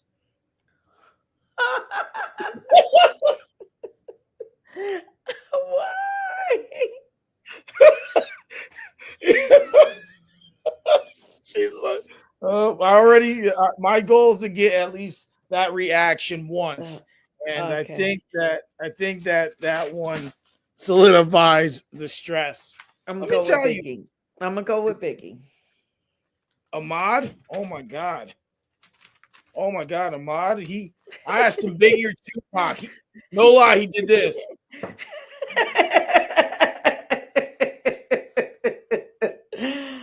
I'm gonna I was just like, I'm I'm gonna just go like, with Biggie. Biggie. okay, okay. Rakim or KRS-One. Oh no, you cannot do that. I'm gonna get beat up in the Bronx. Oh no. Are you crazy? On this one, I'm You can say both if you can't pick. Rakim. Or I'm gonna get beat up. Karis one, I know. Rat came from the Bronx on Fulton Avenue. Trust me, Cedric, I know. Okay. she said you're gonna get me beat up. Rakim. Like, And I like, know I'm whoa. picking the right ones. Big Daddy Kane or LL Cool J. um, rappers, Yeah, just which one you Big like Daddy more. Kane. Or LL, I love you forever. But Big Daddy Kane, he's a rapper. Or LL is too. LL got some bars, but Mm-hmm. the way Okay. Kane's spitting at 60 or 85, he doing it. So yeah. All right. All right. Ghostface Killer or Method Man. This is not a fun game. This is not fair, Ghostface. She said this is See, not a because I grew up in a city, remember battle rapping and stuff was the thing. And mm-hmm. Ghostface is a battle rapper. So I love you, Meth. But Ghost. I mean, we're Okay. talking, when I'm picking these people, everybody got to know that I'm from the city. Yeah. Um, there was some real battle rapping by the garbage cans, us getting wood and lighting fires and drinking 40s and all that fun stuff. So I gotta be real because I was there. You were there in real time. Fair enough. That's Fair. like putting Roxanne Shante with Remy Ma. Roxanne is a battle. Ma is a battle rapper too, but Roxanne is from the gutter. Like these Uh-huh. are real. Like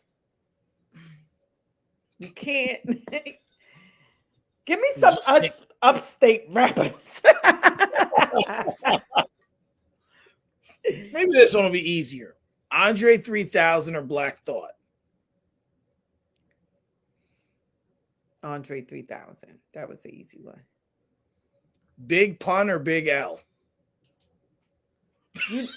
I'm from 168th in Boston Road. Big L is from Forest Projects. Are you completely insane now? Big Pun. Big L is nice though. Big Pun. Oh my God. If you don't know, you don't know. But Big Pun is a hardcore battle rapper. He's an MC. He's a battle rapper. He can make you shake your butt. Like Big L was just straight battle rapping on a street corner.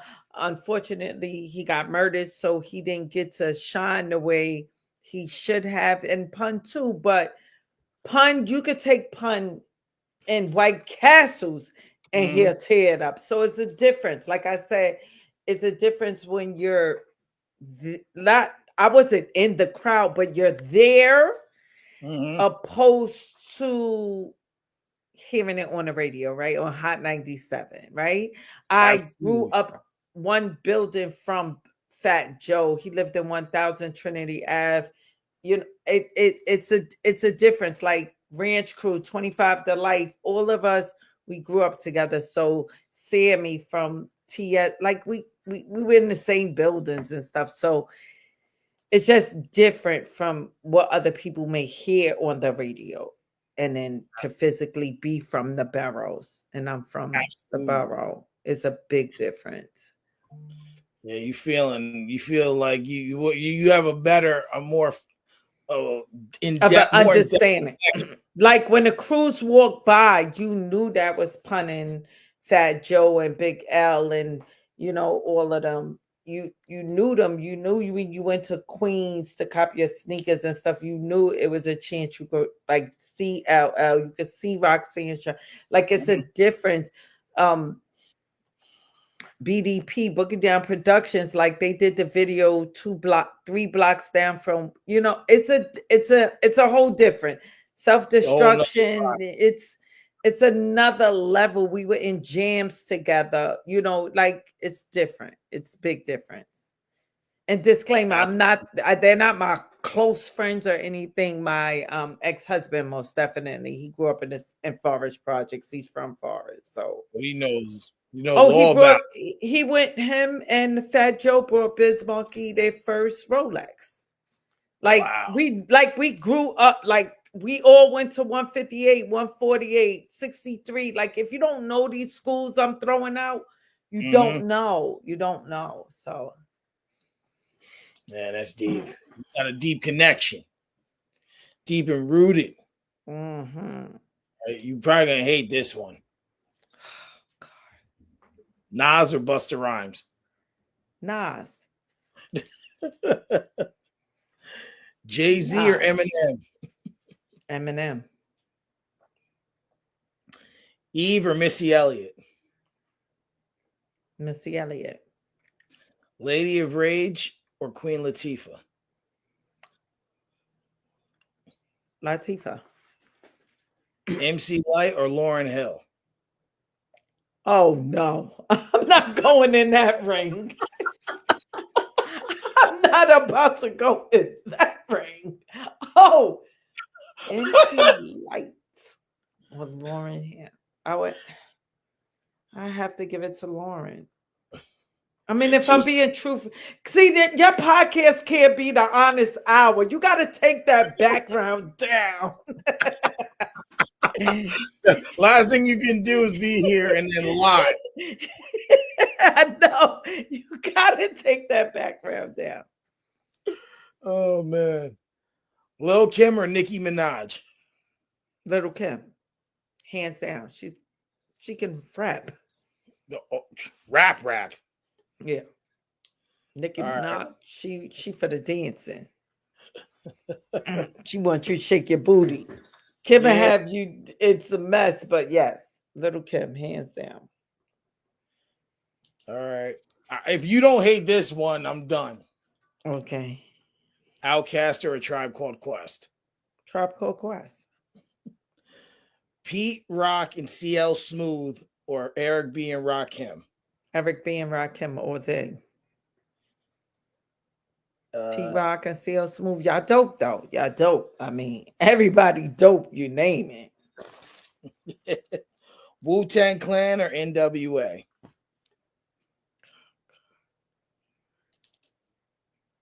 Have you ever seen Wu Tang Clan? Like Well, in person or anything? I was at the 50th hip hop concert. I seen Okay. Ghostface and Meth were there, not the rest of them, but them two were there, and they brought Okay. KRS-One out. That was a moment. Okay. So Wu Tang Clan back in the day, you invite one, you had a whole army. When they say 36 chambers, They meant it. I'm going with Wu Tang. Oh, when you know, you know. Oh God, do you know? Music Soul Child or Donnell Jones? Music. Nah, Donnell Jones for that one. Jill Scott or Erica Badu? Better call Tyrone. Tyrone, call him. Tyrone, I need a lifeline. Erica Badu. She's more deeper. Jill Scott is deep. That's my soul sister. Mm-hmm. That was a hard one. Brandy or Monica? Monica. R. Kelly or Babyface? R. Kelly. Curtis Mayfield or Otis Redding? That's a hard one. That's something my mama was listening to. Otis Redding. Sade or Shaka Khan? Sade. I love Shaka. Yo, Shaka Harlem. We love you. We love you. We love you. But Sade is whoo. yeah, Sade. Usher or Chris Brown?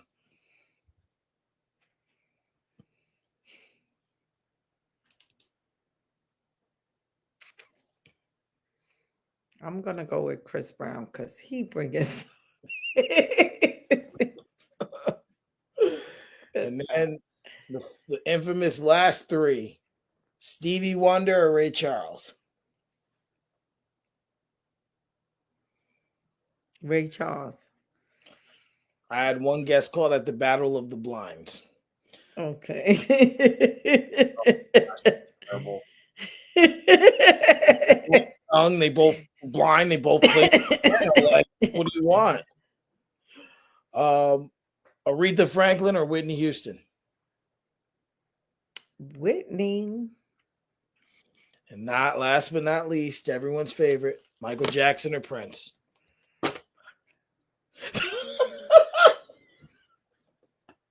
Michael Jackson. You gotta be cussing. Michael Jackson. She just was like, Michael Jackson. So if you had to guess and say one thing was your purpose, your meaning for being on this earth, what would it be?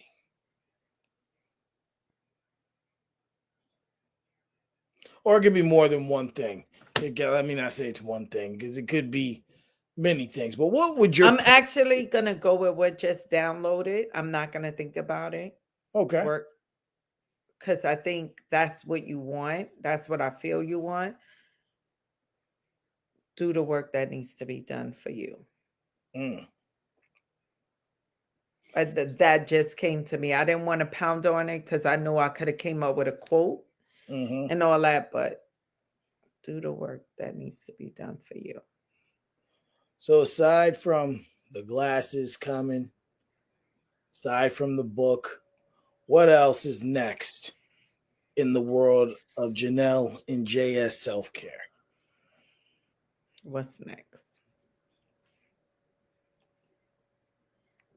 The Juneteenth event that I'm trying to put together. Oh, okay. Oh, we talking 6 months out, but hey, we gotta start. Yep, that's All what's right. next. The I'll be, Juneteenth. I'll Because be I want to put together a basketball tournament. So I got 6 months of a lot of work, a lot of emails, asking for donations and things like that. all right. Absolutely. Well, if there's anything I can do, please let me know. I will. Thank you. Of course. Where do you see yourself in 5 years? I don't believe in that because I start working on that 5 year goal and not working on the goals that need to get you to the 5 year. But in 5 years, self care will have a building with a hot tub, Himalayan salt, therapist, coffee shop, all of this to be in the building. You'll have therapists and life coaches. I'm going to integrate life coaches and therapists in one building with hot tubs, um, Himalayan salt baths, all type of stuff. Okay. Okay. So I like that. I like how you Mhm. kind of flip that. Not saying where you'll be in 5 years, but saying what you would like to have in 5 years. I Because like I'm gonna be me. I'm not who I was yesterday, who I am today, and who I am today. I'm not gonna be that same person tomorrow because I'm growing and evolving every day. absolutely. Absolutely. And so I end every show with a positive ending message. Not like this whole episode wasn't positivity, energy, and more gems dropped than in a jewelry store. But it's just a time where you say something to the audience who's watching or who can watch this back that's uplifting, positive, and just meaningful. Floor is yours. I would say to anyone listening to this, whether now or 10 years from now, I know for a fact that things are hard, but I also know there's a flip side to that, that you could do any and everything you want to do. All you have to do is start. That's what I was saying. Mm, mm. And you kept it short, sweet, simple, and it's a beautiful thing. Thank Beautiful you. thing. I want to. I appreciate you for coming on here tonight. Thank you so much for having me on. I really enjoyed your show. We laughed, we cracked Absolutely up, and you got something big here, Mike. Keep going. Keep going. appreciate that. There's one question I want to ask you off camera. So when I end this live, don't leave the backstage. Okay. All right. I want to thank everyone who tuned in, who shared, who liked. This was a great episode. This platform is really growing and people are loving it. The guests are loving it. I love having this. Um, as of now, there's no guest for next week. I don't know who they are yet. I had one, but they told me they couldn't do it, which is good because they told me ahead of time. But I'll be back next week, Tuesday and Thursday, with two more episodes of Honest Hour. I want to thank you, Janelle, for coming on, dropping gems, and having just being unapologetically yourself. Because there's not enough of that in this world. So I want to say good night, everyone. Take care, stay positive, stay loving, and We'll see you next week. Good night.